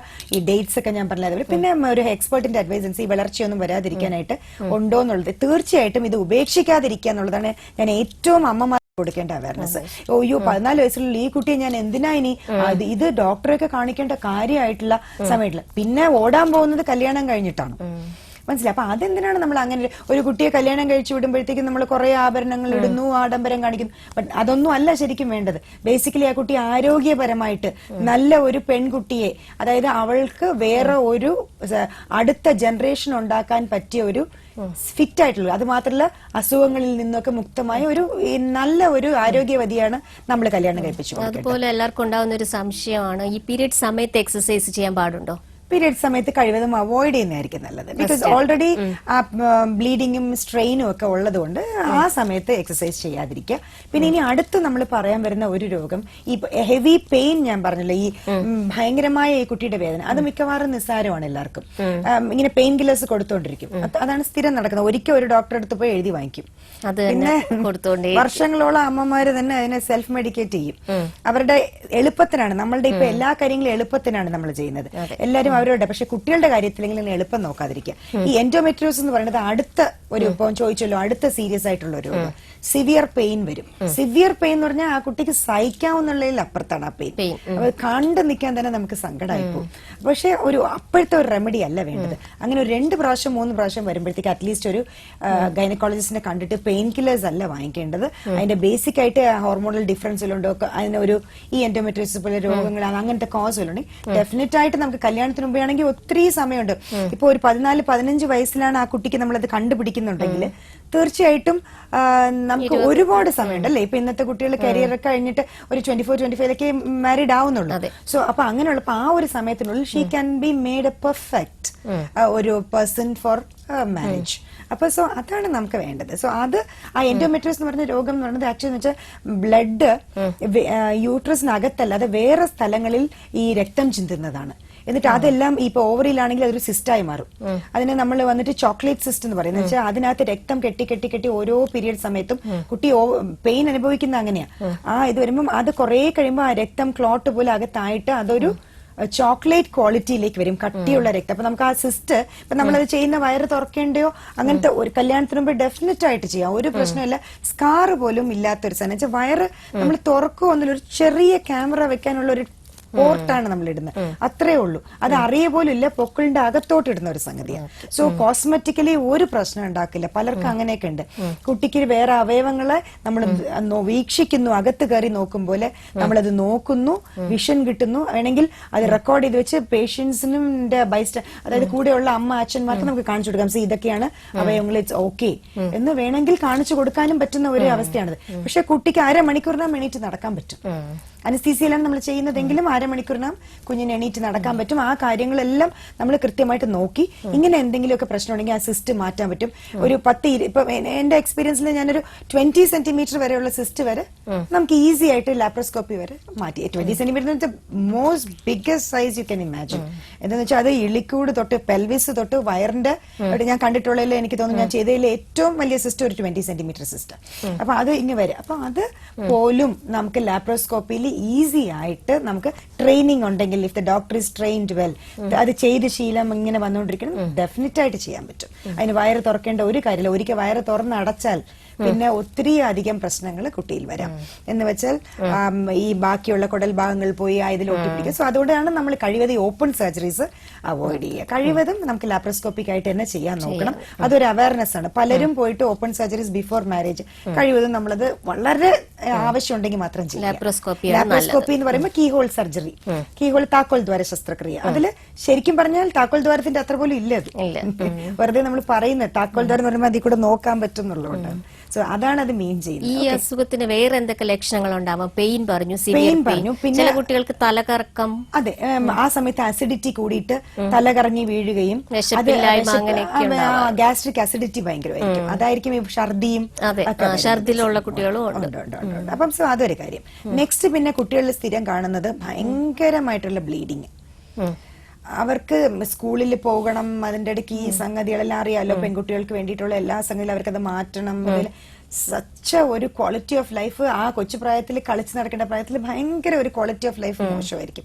ഇത് ഭാവിയിൽ ഈ എൻഡോമെട്രിയോസിസ് എന്ന് പറഞ്ഞ രോഗം കുട്ടി നമ്മൾ IVF ഒക്കെ ചെയ്യേണ്ടി വരുന്നത് ഇങ്ങനെ ഈ രോഗം ട്രീറ്റ് ചെയ്യാതെ മുറിച്ച് അവസാനം ഒരു ഇന്റൻസിറ്റി കൂടി വരുമ്പോൾ നമുക്ക് ശരിക്കും പറഞ്ഞാൽ അതിനെ ട്രീറ്റ് ചെയ്യേണ്ടി വരുന്ന ഒരവസ്ഥ, ഒരു ട്രീറ്റ്മെന്റിൽ പോലും നിൽക്കാത്തൊരവസ്ഥയിൽ എത്തിക്കഴിയും. ഇതിന്റെയൊക്കെ പ്രശ്നം എന്ന് വെച്ചാൽ രക്തം പുറത്തോട്ട് യൂട്രസിന് വെളിയിലോട്ട് വീഴുകയാണ്. അപ്പൊ കുടൽ ഭാഗങ്ങള് ബാക്കിയെല്ലാം രക്തം എവിടെ ഇരുന്നാലും അതിലോട്ട് പോയി ബാക്കി സംഭവങ്ങൾ ഒട്ടിപ്പിടിക്കും. അതിപ്പോ നമ്മൾ വെറുതെ തന്നെ രക്തം വെച്ചിട്ട് നമുക്കറിയാലോ നമ്മുടെ ദേഹത്ത് ഇങ്ങനെ ഒട്ടിപ്പിടിക്കുന്നത്. അതുപോലെ തന്നെ വയറിനകത്ത് രക്തം വീഴുമ്പോൾ അത് കംപ്ലീറ്റ് ആയിട്ട് കുടല് ബാക്കി ഓമന്റ് എന്നൊക്കെ പറഞ്ഞാൽ എല്ലാം അതേപോലെ അണ്ടാശയം ഒക്കെ വന്ന് ഇതിലോട്ട് ഒട്ടിപ്പിടിച്ചിരിക്കും. മൊത്തം ഒരു ഗോളം പോലെ ഇങ്ങനെ ഇരിക്കും. പെയിൻ ഭയങ്കര കൂടുതലായിരിക്കും. അതുകൊണ്ട് തന്നെ അണ്ടാശയ പ്രവർത്തനം വളരെ കുറവുമായിരിക്കും. ഡോക്ടർ, നമുക്കൊരു കോൾ ഉണ്ട്. ഹലോ, ലൈഫ് ബീറ്റ്സിലേക്ക് സ്വാഗതം. ആരാണ് സംസാരിക്കുന്നത്? ഹലോ, ആരാണ് സംസാരിക്കുന്നത്? പാലക്കാട് ഷീജയാണ്. ഷീജ ഡോക്ടറോട് ചോദിച്ചോളൂ. ഷീജ പറഞ്ഞോളൂ. ഷീജ പാലക്കാട്. പറഞ്ഞോളൂ. അതെ, മോൾക്ക് മാർത്തവത്തിന്റെയാണ് ചോദിക്കാനാണ്. 16 വയസ്സായി. പിന്നെ അവൾക്ക് 25 ദിവസം 28 ദിവസം അങ്ങനെ അതിനുള്ളിൽ വരിക. ആ സമയത്ത് നല്ല പെയിൻ ഉണ്ട്. നല്ല പെയിൻ എന്ന് പറഞ്ഞാൽ ആ ഒരു പെയിൻ ഉണ്ട് അവിടെ ഉണ്ടാകാൻ അല്ല. ഞാൻ എന്തെങ്കിലും അതല്ല ചോദിച്ചത്, ഇഞ്ചക്ഷനോ ഗുളികകളോ മസ്റ്റായിട്ട് കഴിക്കേണ്ട ആവശ്യം ഉണ്ടാവുന്നുണ്ടോ? ഇല്ല, അങ്ങനെ ഞാൻ കൊടുത്തിട്ടില്ല. അല്ല, കൊടുക്കുന്നതല്ല, അതിനുള്ള അത്രത്തോളം ഉള്ള പെയിൻ ഉണ്ടോ കുട്ടിക്ക്? ഇല്ല, അങ്ങനെ ചിലപ്പം മരുന്നൊന്നും കഴിച്ചില്ല. ചായ ഒരു ഗ്ലാസ് കുടിക്കും, അത് അങ്ങനെ ആ ചൂട് ചായ കുടിക്കുമ്പോൾ കുറച്ച് അങ്ങനെ ആവാറുണ്ട്. ചായയാണ് ട്രീറ്റ്മെന്റ്. അല്ല, അതൊക്കെ കുറച്ച് നേരത്തെ ഒന്നും ഉണ്ടായിരുന്നില്ല. അപ്പൊ അവൾക്ക് 25 ദിവസം ആകുമ്പോ കറക്റ്റ് ആയിട്ട് ആവുമായിരുന്നു. ഓക്കെ. അപ്പൊ കുഴപ്പമൊന്നും ഉണ്ടായിരുന്നില്ല. ഇപ്പൊ ഒരു 4-5 മാസമായിട്ടാണ് ഇങ്ങനെ 25 ദിവസം 25 ദിവസമായി. 25 അല്ല, ഒരു കാര്യം നേരത്തെ ഫസ്റ്റ് ഉണ്ടായിരുന്നില്ല. അല്ല, ഒരു കാര്യം ചെയ്യാ, ഇതിൽ മസ്റ്റായിട്ട് ഡോക്ടറെ ഒന്ന് കാണിക്കുക. കുട്ടിയുടെ ബേസിക് ആയിട്ടുള്ള കാര്യങ്ങൾ, അതിന് മടിക്കേണ്ട കാര്യമില്ല. കുഞ്ഞു കുട്ടിയൊക്കെയാണ് ശരിക്കുള്ള ട്രീറ്റ്മെന്റും അവർ ഭാവിയിൽ പ്രശ്നങ്ങളൊന്നും ഇല്ലാത്തവരായിരിക്കാം. നമ്മൾ അമ്മമാര് ശ്രദ്ധിക്കണ്ടേ? അപ്പൊ അമ്മമാര് ശ്രദ്ധിക്കേണ്ട ഒരു കാര്യമാണ് അത്. ഇതിങ്ങനെ വെച്ചോണ്ടിരിക്കേണ്ട, നമ്മൾ സ്വന്തമായിട്ട് ഓരോന്നൊക്കെ വിചാരിച്ച് ഇങ്ങനെ ആയിരിക്കും അങ്ങനെ ആയിരിക്കും, അതൊന്നും വേണ്ട. ഗൈനക്കോളജിസ്റ്റിനെ കാണുക, ബേസിക് ആയിട്ട് എന്താണെന്നുള്ളത് ഒരു സ്കാൻ വേണമെങ്കിൽ ചെയ്യുക, ഹോർമോൺ ടെസ്റ്റ് ചെയ്യുക, ബ്ലഡ് ടെസ്റ്റ് ചെയ്യുക, രക്തക്കുറവ് നോക്കുക, ഇങ്ങനത്തെ കുറച്ച് കാര്യങ്ങൾ ദയവ് ചെയ്ത് ചെയ്യണം കേട്ടോ. ശരി, okay, thanks for calling. So ഇതിപ്പോ ഈ എൻഡോമെട്രിയോസിസ് എന്ന് പറഞ്ഞ രോഗത്തിനെ പറ്റിയാണെന്ന് പറഞ്ഞത്. അതും ഈ പറഞ്ഞ പോലെ അത് കുറച്ചും കൂടെ PCOD-യേക്കാൾ എനിക്ക് തോന്നുന്നു സിവിയറിറ്റി ഓഫ് ഇന്റൻസിറ്റി പെട്ടെന്ന് അങ്ങ് കൂടുന്നതാ. എന്നുവെച്ചാൽ അത്രത്തോളം ഒരാളുടെ ലൈഫ് ക്വാളിറ്റി പോകും. വേദനയും ആ കുട്ടി അനുഭവിക്കുന്ന പെയിൻ നമുക്ക് പറഞ്ഞ് അറിയിക്കാൻ പറ്റത്തില്ല. അങ്ങനെയായിരിക്കും. നമുക്കത് കണ്ടു നിൽക്കുമ്പോഴത്തേക്ക് ഒരു വിഷമമായി പോകുന്നത്. അപ്പൊ അത് കണ്ടുപിടിച്ചിട്ട് ട്രീറ്റ്മെന്റ് എടുത്താൽ കുറെ അധികം നമുക്കത് പ്രിവെന്റ് ചെയ്യാൻ പറ്റും. പക്ഷെ ഇത് പിന്നെ സംഭവിക്കുന്നത് എന്തെന്ന് വെച്ചാൽ, ഇതിപ്പോ ട്രീറ്റ് ചെയ്യാതിരുന്നു കഴിഞ്ഞാൽ അത് ഈ പറഞ്ഞ പോലെ എല്ലാം ഒട്ടിപ്പിടുത്തം ഉണ്ടാവും അകത്ത്. എന്നിട്ട് പ്രവർത്തനം തീരെ അണ്ടാശയ പ്രവർത്തനം ഉണ്ടാവില്ല. യൂട്രസിനകത്തും പ്രശ്നങ്ങൾ ഉണ്ടാവും. യൂട്രസിനെ അഫക്ട് ചെയ്യുന്ന ഒരു സംഗതി അത്. അഡിനോമയോസിസ് എന്ന് പറയാം, എൻഡോമെട്രിയോട്ടിക് യൂട്രസ് വരും. അങ്ങനെ ആ യൂട്രസിന്റെ പുറത്ത് തന്നെ ആ വ്രണങ്ങളാണത് ശരിക്കും, രക്തം കൊണ്ടുള്ള വ്രണങ്ങൾ ഉണ്ടാവാം. സോ അങ്ങനെ വരുമ്പോ ചിലപ്പോ ഈ കുട്ടിക്ക് നമുക്ക് നോർമൽ ആയിട്ടുള്ള ഒരു കൺസീവ് ചെയ്യണത് പോസിബിളേ അല്ലായിരിക്കും. അപ്പൊ അങ്ങനെയുള്ളവരൊക്കെ ആണ് നമ്മൾ IVF-ന്, അതായത് ടെസ്റ്റ് ട്യൂബ് ബേബി ഇൻവിട്രോ ഫെർട്ടിലൈസേഷന് പക്ക ഒരു കാൻഡിഡേറ്റ് ആയി മാറുന്നത് ഈ എൻഡോമെട്രിയോസിസുകാര്. അപ്പൊ അവരുടെ ട്രീറ്റ്മെന്റ് തീർച്ചയായിട്ടും കല്യാണത്തിന് മുമ്പേ തുടങ്ങണം, മസ്റ്റ് ആയിട്ട്. അപ്പൊ അത് എൻഡോമെട്രിയോസിസ് ആണോ ഇല്ലേ എന്നുള്ളത് അറിയാൻ ഡോക്ടറെ കൊണ്ടല്ലേ പറ്റുള്ളൂ. സോ ഇപ്പൊ ഡോക്ടറുടെ ഒരു ഡിസ്ക്രിപ്ഷനാണ് അത് അറിയേണ്ടത്. പിന്നെ ഇതേ കുട്ടികൾക്ക് തന്നെ വളർച്ച ഒരുപാട് അവർക്ക് 4-5 ദിവസം വന്നാലും ചിലപ്പോൾ ബ്ലീഡിങ് ഓവർ ആയിരിക്കും, കുട്ടിക്ക് അറിയാൻ പറ്റത്തില്ല. അപ്പൊ അത് അമ്മ ശ്രദ്ധിക്കണം. എത്ര ദിവസം വരുന്നുണ്ട്, ഇവിടെ എത്ര പാഡ് മാറ്റുന്നുണ്ട്, അങ്ങനെയുള്ള കാര്യങ്ങൾ ഡെഫിനറ്റ് ആയിട്ട് ശ്രദ്ധിക്കണം. ഇതിൽ ഇപ്പം അങ്ങനെ വലിയ ഒരു ടാബോ ഒന്നുമില്ല. അമ്മ അത് ചോദിച്ചൂടാ, അച്ഛനെ ചോദിച്ചൂടാ, അങ്ങനെ. സോ ഇതെല്ലാം എല്ലാവർക്കും അറിയാവുന്ന കാര്യങ്ങളാണ്. അവയർനെസ് ഉണ്ട്, എല്ലാവർക്കും ഉണ്ടാക്കണം. അല്ലെങ്കിൽ പിന്നെ ഇപ്പം നല്ലൊരു കാര്യം എന്ന് വെച്ചാൽ, ഞാൻ അറിയുന്നത് കുറെ അധികം ഗേൾസ് സ്കൂളിൽ ഇപ്പൊ ഞാനും പോയി അവയർനെസ് പ്രോഗ്രാംസ് ചെയ്തിട്ടുണ്ട്, വിളിക്കാറുണ്ട്. സോ അങ്ങനെ ഇപ്പൊ കുറെ അധികം നമ്മളെ, അതാ ഞാൻ പറഞ്ഞു, കേരളത്തിൽ is one of the best States. നമ്മൾ ഭാഗ്യവാന്മാരാണ് മലയാളികളായതിൽ. കാര്യം എന്താ വെച്ചാൽ അത്രയധികം വെസ്റ്റേൺ സ്റ്റാൻഡേർഡ്സിൽ ആണ് നമ്മളുടെ ഈ ഒരു അവയർനെസ്സും നമ്മുടെ ഈ ആ ഒരു കാര്യങ്ങൾ നമ്മൾ മുമ്പോട്ട് കാണുന്നത്. പക്ഷെ ഈ കൊച്ചുകുട്ടികളുടെ കാര്യത്തിൽ എനിക്ക് തോന്നുന്നു അമ്മമാര് കുറച്ചും കൂടെ അവയർ ആവണം. അത് അവരിപ്പോ ജോലി ചെയ്യുന്ന അമ്മമാരാണോ ഇല്ലെങ്കിൽ പോലും അവർ കൃത്യമായിട്ട് ഈ കാര്യങ്ങൾ കുട്ടിയുടെ അടുത്ത് ചോദിച്ച് മനസ്സിലാക്കുക, അത് വേണം. പിന്നെ കുട്ടിയുടെ ന്യൂട്രീഷനെ കുറിച്ച് നമ്മുടെ സൗകര്യം മാത്രം നോക്കണം. ഇപ്പൊ ജോലി കഴിഞ്ഞ് വരുന്ന അമ്മയാണെങ്കിലും അവർക്ക് ചെയ്യാൻ പറ്റുന്ന സിമ്പിൾ ആയിട്ടുള്ള ഹോം ഫുഡ് ഉണ്ട്, അതിലേക്ക് അവര് കടക്കുക, അത് കൊടുക്കുക. ഇല്ലെങ്കിൽ തന്നെ നമുക്ക് ഫ്രൂട്ട്സ് ആൻഡ് വെജിറ്റബിൾസ്, സാലഡ്സ് ആയിട്ടോ ഇതൊക്കെ കുട്ടിയെ കൂടുതൽ പരിശീലിപ്പിക്കുക, കുഞ്ഞിലേ വേണം. അത് ഈ കതിരിന്മേൽ വെള്ളം വെക്കുന്ന പറഞ്ഞല്ലേ, 18 വയസ്സ് വരെ കുട്ടിക്ക് നല്ല ബീഫും മട്ടന് ചിക്കനും ഒക്കെ ഇഷ്ടം പോലെ വാങ്ങിച്ചു കൊടുക്കുക, ബിരിയാണി ഇങ്ങനെയൊക്കെ വാങ്ങിച്ചു കൊടുത്ത് ശീലിപ്പിച്ചിട്ട് അവസാന സമയത്ത് ഇനി നീ കഴിക്കരുത്, ഇനി മുതൽ ഫ്രൂട്ട്സ് കഴിക്കൂ, ഇനി വെജിറ്റബിൾ കഴിക്കൂ എന്ന് പറഞ്ഞ് നടക്കുന്ന കാര്യം. സോ അതാണ് പറയുന്നത്, it's a food culture to be developed with the growing child. So അതുപോലെ ഡോക്ടർ ഈ ടീനേജിലൊക്കെ സാധാരണ കാണുന്ന ഒരു ഇതാണ്, പെട്ടെന്ന് കുട്ടികളുടെ സ്വഭാവം മാറും. അലസത, ദേഷ്യം, ഒരു വിഷാദം, ഇതെല്ലാം അവരുടെ ആ ഹോർമോൺ ചേഞ്ച് കൊണ്ടാണ്. ഹോർമോൺ ചേഞ്ച് കൊണ്ട് അതിനെ നമ്മള് പ്രീ മെൻസ്ട്രൽ സിൻഡ്രോം എന്ന് പറയും. ഇപ്പം ഈ പീരിയഡ്സ് തുടങ്ങുന്ന കുട്ടി ഹൈലി ഇറിറ്റേറ്റഡ്, കിട്ടിയ സാധനമൊക്കെ വലിച്ചെറിയണം. ശാന്തമായ ഒരു കുട്ടി പെട്ടെന്ന് സ്വഭാവ വ്യത്യാസങ്ങൾ കാണിക്കാൻ, അടുത്തുള്ള കുട്ടികളായിട്ട് വഴക്കുണ്ടാക്കുക, ഇങ്ങനെ വേണ്ട പ്രശ്നങ്ങൾ ഉണ്ടാക്കി കൊണ്ടുവരും. അല്ലെങ്കിൽ അമ്മയായിട്ട് പിന്നെ ആ ഒരു പീരീഡിൽ അറിയാമല്ലോ, അമ്മയും അച്ഛനൊക്കെ എതിരാളികളാണ്. അഡോളസൻസ് എന്ന് പറയുന്നത് മെന്റലി കുഞ്ഞു കുട്ടിയൊക്കെ പല്ല് വരുമ്പോഴത്തേക്ക് ഒരു കടിക്കാനുള്ള ഇറിറ്റേഷനിലെ കൊച്ചു കുഞ്ഞുങ്ങൾക്ക്. അതുപോലെ ഈ ഹോർമോൺ ചേഞ്ചിന്റെ ഉള്ളത് എല്ലാരെയും ഒരു കടിക്കാൻ മെന്റലി ഒരു ഫീൽ വരുന്ന ഒരു സംഗതിയാണത്. നമ്മൾ അതിന് അമ്മയായാലും അച്ഛനും നമ്മൾ വളരെ ഈസി ആയിട്ട് അത് എടുക്കാൻ പറ്റും. അപ്പൊ കുട്ടിയോട് നിന്ന് യുദ്ധം ചെയ്യാതിരിക്കുക. പല വീടുകളിലും ഇപ്പൊ എന്റെ അടുത്ത് കുറെ അഡോളസന്റ് കൗൺസിലിംഗ് ഞാൻ ചെയ്യുന്നുണ്ട്, കൊണ്ടുവരുന്നത് ഭയങ്കര ധിക്കാരിയാണ് ഡോക്ടറെ, ഒരു വഹ പറഞ്ഞാൽ കേൾക്കില്ല എന്നൊക്കെ പറയില്ല. സോ അത് ഞാൻ പറയും, ആദ്യം നിങ്ങൾ ചെയ്യേണ്ട ഈ കുഞ്ഞിന്റെ മുമ്പ് വെച്ച് സംസാരിക്കാതിരിക്കും. നമ്മളിപ്പോ ധിക്കാരിയായിട്ട് ഒരു കുഞ്ഞ് ജനിക്കുമ്പോഴേ ഞാൻ ധിക്കാരി ആയിക്കോളാം എന്ന് പറഞ്ഞ്, അല്ലെങ്കിൽ ഞാൻ ഇങ്ങനെയൊക്കെ വലിച്ചെറിയും സാധനം, അതൊന്നും അല്ല. അത് കുട്ടിയിൽ നടക്കുന്ന മാറ്റങ്ങളാണ്. അതിന് ഫിസിക്കൽ ചേഞ്ച് ആയിരിക്കും കൂടുതൽ. അല്ലെങ്കിൽ ഒരു കുട്ടി വെറുതെ ഇങ്ങനെ കാണിക്കേണ്ട കാര്യമുണ്ടോ? സോ അപ്പം ആ കുട്ടിയുടെ ബേസിക് ആയിട്ടുള്ള മെന്റലി എന്താണ് അവൾക്ക് പ്രശ്നം, അല്ലെങ്കിൽ അവളുടെ സ്ട്രെസ് എന്താണ്, അല്ലെങ്കിൽ അവൾക്ക് ഈ പീരിയഡ്സിന്റെ വേറെ എന്തെങ്കിലും ഒരു കാരണം, അതിന് നമുക്ക് നല്ല മരുന്നുകളുണ്ട്. നമ്മൾ ന്യൂട്രീഷണൽ സപ്ലിമെന്റ്സ് ഇപ്പൊ കൊടുക്കാറുണ്ട്. അത് ഇന്നും നാളെ അങ്ങനെ ഒരു 2 ദിവസത്തിലൊന്നും നടക്കുന്ന കാര്യമില്ല. റെഗുലാരിറ്റിയില് ഇപ്പം എല്ലാം ഭക്ഷണത്തിൽ നിന്ന് കൊടുക്കാൻ പറ്റില്ല, ചിലപ്പോൾ അമ്മയ്ക്ക് എല്ലാം കൂടി ഒരുമിച്ച് പറ്റത്തില്ല എന്നുള്ളപ്പോൾ നമ്മൾ ന്യൂട്രീഷണൽ സപ്ലിമെന്റ്സ് കൊടുത്തു തുടങ്ങും. പിന്നെ ചില കുട്ടികൾക്ക് ഭയങ്കര ബ്രസ്റ്റ് പെയിൻ ആയിരിക്കും, ബ്രസ്റ്റ് ഭയങ്കര എൻഗോജ്ഡ് ആയിട്ട് അതൊരു വേദന എന്ന് പറഞ്ഞു വരും. സോ ഇതിനൊക്കെ നമുക്ക് പക്കമായിട്ടുള്ള നല്ല ഇപ്പോഴത്തെ ലേറ്റസ്റ്റ് ന്യൂട്രീഷണൽ സപ്ലിമെന്റ്. ഇവരുടെയൊക്കെ വിചാരം ഈ ക്യാപ്സ്യൂൾ ഫോമിൽ ഇരിക്കുന്നത് അത് മരുന്നാണെന്നാണ്. എന്ത് കേട്ടിയാലും അത് മരുന്ന്, അയ്യോ ഈ മരുന്ന് ജീവിതകാലം മുഴുവൻ കഴിക്കുന്ന ഡോക്ടറെ ചോദിക്കും. അതേസമയം അതൊരു ഭക്ഷണത്തിന്റെ ഭാഗമാണ് എന്ന് പറഞ്ഞു കൊടുത്ത് ന്യൂട്രീഷണൽ സപ്ലിമെന്റ് അതിൽ എഴുതിയിട്ടുണ്ടാവും, അത് കാണിച്ചു കൊടുക്കും. അപ്പം കണ്ടോ ഇത് വന്നിട്ട് മരുന്നല്ല, ഇറ്റ്സ് എ ന്യൂട്രീഷൻ, അതിന്റെ കൂടെ വേണ്ട സപ്ലിമെന്റ്, അത്രേ ഉള്ളൂ എന്ന് പറഞ്ഞാൽ കുട്ടിയിൽ അത് കൊടുത്തു തുടങ്ങിയാൽ നല്ല നല്ല മാറ്റങ്ങൾ നമുക്ക് കാണാൻ പറ്റും. എങ്ങനെ നമ്മൾ ആർത്തവ വിരാമം, മെനോപോസിന് മുമ്പേ ഒരു ഇറിറ്റേഷൻ ഉണ്ടാവും, സെയിം തന്നെ ഈ മെനാർക്കിക്ക് മുമ്പേ, അതായത് ഈ ഹോർമോൺസ് ഉണ്ടാകുമ്പോഴും നിൽക്കുമ്പോഴും ഒരു സ്ത്രീ ഹൈലി ഇറിറ്റേറ്റഡ് ആയിരിക്കും. മനസ്സിലായി? അപ്പൊ അത് നമ്മൾ മനസ്സിലാക്കാൻ വേണ്ടത് അമ്മയും അച്ഛനും ആ സമയത്ത് കുഞ്ഞിനോട് അധികം ഇത് ചെയ്താൽ പിന്നെ കൊച്ചുങ്ങൾ വേറെ തരത്തിലൊക്കെ ചിന്തിച്ചു തുടങ്ങുന്നതും കൈവിട്ടു പോകുന്നതും മെന്റലി നമ്മൾ കുറച്ചൊക്കെ അവരുമായിട്ട് ഒത്ത് ന്യൂട്രീഷൻ പാർട്ട് നന്നാക്കുക. കുറച്ച് കാര്യങ്ങൾ അവരുടെ പാഷൻ അനുസരിച്ച് നമ്മൾ വരയ്ക്കണ വരയിൽ കുട്ടി ഇങ്ങനെ ഞാൻ ഗിറ്റാർ പഠിക്കാൻ പറഞ്ഞാൽ കുട്ടി ഗിറ്റാർ പഠിക്കും, ഞാൻ ഇത് ചെയ്യാൻ പറഞ്ഞാൽ ആ ഒരു ആറ്റിറ്റ്യൂഡ്. ഇതിപ്പം ഞാനിപ്പോ ഫിസിക്കലി മാത്രമുള്ള കാര്യങ്ങൾ അഡോളസൻസിനെ പറ്റി പറഞ്ഞിട്ട് കാര്യമില്ല. അഡോളസന്റ് പീരിയഡിൽ കൂടുതൽ വേണ്ടത് മെന്റൽ ആ ഒരു. അപ്പൊ അമ്മയും അച്ഛനും അത്ര ഫ്രണ്ട്ലി ആയിരിക്കണം കുട്ടിയുടെ കൂടെ, പക്ഷെ എപ്പോഴും ഒരു കൺട്രോൾ വേണം. കുട്ടി എന്തൊക്കെയാണ് ചെയ്യുന്നത്, എവിടേക്കാണ് പോണത്, ആ കാര്യങ്ങൾ ഫ്രണ്ട്ലി ആയിട്ട് തന്നെ ആ കുട്ടിയായിട്ട് ഇത് ചെയ്യാൻ പറ്റും. അപ്പൊ അങ്ങനെ നമ്മൾ വന്നിട്ട് കുറച്ച് നല്ല രീതിയിൽ വിട്ടുകൊടുക്കുകയാണെങ്കിൽ കുട്ടി നമ്മളെടുത്ത് ഫ്രണ്ട്ലി ആവും. അപ്പോഴത്തേക്കും നമുക്ക് ഈസി ആയിട്ട് അവരുടെ കാര്യങ്ങൾ മനസ്സിലാക്കണം. അവർക്ക് നല്ലതും ചീത്തയും പറഞ്ഞ് മനസ്സിലാക്കി കൊടുക്കും. ഇത് ചീത്തയാണ്, ഇതിലോട്ട് പോയാൽ ഇന്ന കോൺസിക്വൻസസ് വരും. അപ്പൊ ഒരു ആർത്തവം ഉണ്ടാവുമ്പോ തന്നെ മേജർ ആയിട്ട് പറയേണ്ട ഒരു കാര്യം, പിന്നെ ആ കുട്ടി ഒരു സ്ത്രീ, ഈ കാര്യം കുട്ടികളോട് നേരത്തെ പറയുന്നതല്ലേ നല്ലത്. അതാ ഞാൻ പറഞ്ഞു, ഇപ്പം ഒരുപാട് ഗേൾസ് സ്കൂളുകളിൽ നേരത്തെ അവയർനെസ് ഉണ്ട്, അപ്പൊ അവര് കൊടുക്കുന്നുണ്ട്. That's A very good thing that can happen. So അപ്പം ഡോക്ടേഴ്സ് തന്നെ പോയിട്ട് അവയർനെസ് കൊടുക്കുന്നുണ്ട്.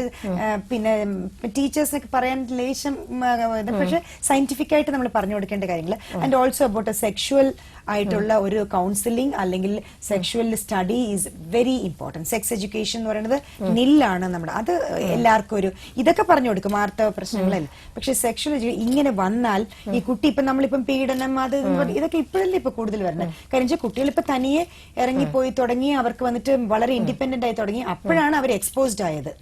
പണ്ടാണെങ്കിൽ ഒരു കുട്ടിയെ വീട്ടിൽ നിന്ന് കൊണ്ടുപോയി കൊണ്ടിറക്കും, പിന്നെ അച്ഛനും അമ്മയോ പോകും, തിരിച്ചു വിളിച്ചിട്ടുണ്ട്. അപ്പൊ ആ കുട്ടിയുടെ എക്സ്പോഷർ കുറവായിരുന്നു. ചിലപ്പോ അതുകൊണ്ട് തന്നെ ആയിരിക്കാം ആ കുട്ടി ആണുങ്ങളുമായിട്ട് അധികം ഉള്ള സമ്പർക്കം അങ്ങനെ ഒന്നും ഉണ്ടാവാതിരുന്നു. പക്ഷെ ഇനിയുള്ള കാലത്ത് നമുക്ക് അങ്ങനെയൊന്നും എക്സ്പെക്ട് ചെയ്യാൻ പറ്റില്ല. ഇപ്പം കൂടുതലും മിക്സഡ് സ്കൂൾസിലേ കാണാൻ പറ്റുള്ളൂ, കോ എഡ്യൂക്കേഷൻ സ്കൂൾസ്. പണ്ടത്തെ പോലെ ഗേൾസ് സ്കൂൾ മാത്രമായിട്ട് എവിടെയാ ഉള്ളത്? ഒരിക്കലും ഇല്ല. അതാണ്. അപ്പം ആ ഒരു പാലിക്കേണ്ട കുറച്ച് കാര്യങ്ങൾ. അപ്പൊ അവർ ആൺപെൺകുട്ടികൾ ഒരുമിച്ച് പഠിക്കുമ്പോൾ അപ്പോഴേ പറഞ്ഞു കൊടുക്കണം, ഇത് രണ്ടും രണ്ടാണ്. ഒരു ആൺകുട്ടിയുടെ ഒരു ബേസിക് ഇത്, പെണ്ണ് അതിൽ അവരുടെ ബേസിക് അവയവങ്ങളുടെ വ്യത്യാസങ്ങൾ, ഇങ്ങനത്തെ ഉള്ള കാര്യങ്ങൾ വന്നാൽ സെക്സ് എഡ്യൂക്കേഷൻ എന്ന് പറയുന്നത് മോശമായ കാര്യമല്ല. അപ്പം അതിൽ പറഞ്ഞു കൊടുക്കേണ്ട കാര്യം ഇതൊക്കെയാണ്. ഒരു സയന്റിഫിക് സ്റ്റഡി അത് വളരെ ഇമ്പോർട്ടന്റ് ആണ്. അത് സ്കൂളിൽ ഒരു പാഠമാക്കണം എന്നൊക്കെ പറഞ്ഞിട്ട് കുറെ വർഷങ്ങളായി. പക്ഷെ എന്റെ അടുത്ത് 1-2 ടീച്ചേഴ്സിന്റെ അടുത്ത് തന്നെ ഞാൻ ചോദിച്ചിട്ടുണ്ട്, നിങ്ങൾക്കിത് ഹാൻഡിൽ ചെയ്യാൻ പറ്റുമോ? അയ്യോ ഡോക്ടറെ ഞങ്ങൾക്ക് പറ്റത്തില്ല, ഞങ്ങൾക്കൊരു വല്ലായികയാണ്, കുട്ടിയുടെ മുഖത്ത് നോക്കി എങ്ങനെ പറയാൻ പറ്റും? സോ ഒരു ഡോക്ടേഴ്സ് അഡ്വൈസ് അല്ലെങ്കിൽ ഒരു ഡോക്ടറുടെ ഒരു class in all the girls and boys സ്കൂളിൽ രണ്ടുപേരെയും വെച്ചോണ്ട് വിൽ ഓൾവേസ് ബി ദെയർ. നമ്മുടെ ഇന്നത്തെ സമയം തീരാറായി ഡോക്ടർ. അപ്പം ടീനേജേഴ്സിനും അവരുടെ അച്ഛനമ്മമാർ ശ്രദ്ധിക്കേണ്ട കാര്യങ്ങളും ടീനേജേഴ്സ് ശ്രദ്ധിക്കേണ്ട കാര്യങ്ങളും ഒക്കെ ഡോക്ടർ നമുക്ക് പറഞ്ഞു തന്നിട്ടുണ്ട്. എല്ലാവരും ശ്രദ്ധിച്ചു കാണുമല്ലോ. ലൈഫ് ബീറ്റ്സിന്റെ ഇന്നത്തെ സമയം കഴിഞ്ഞു. അടുത്ത ആഴ്ച മറ്റൊരു വിഷയവുമായി വീണ്ടും കാണാം.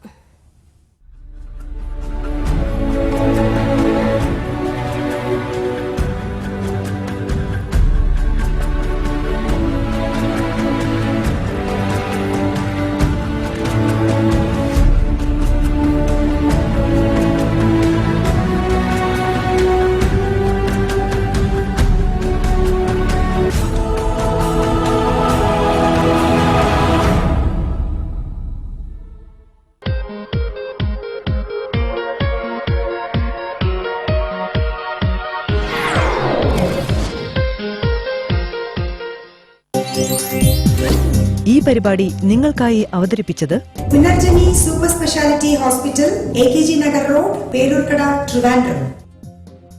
Punarjani super speciality hospital, Peroorkada, Trivandrum. Advanced urology, gynaecology, IVF centre. Endoscopy and keyhole surgery in urology, gynecology and infertility. IVF at very low cost with high success rate. New generation Holmium German laser for urinary stone treatment. Punarjani super speciality hospital, AKG Nagar road, Peroorkada, Trivandrum.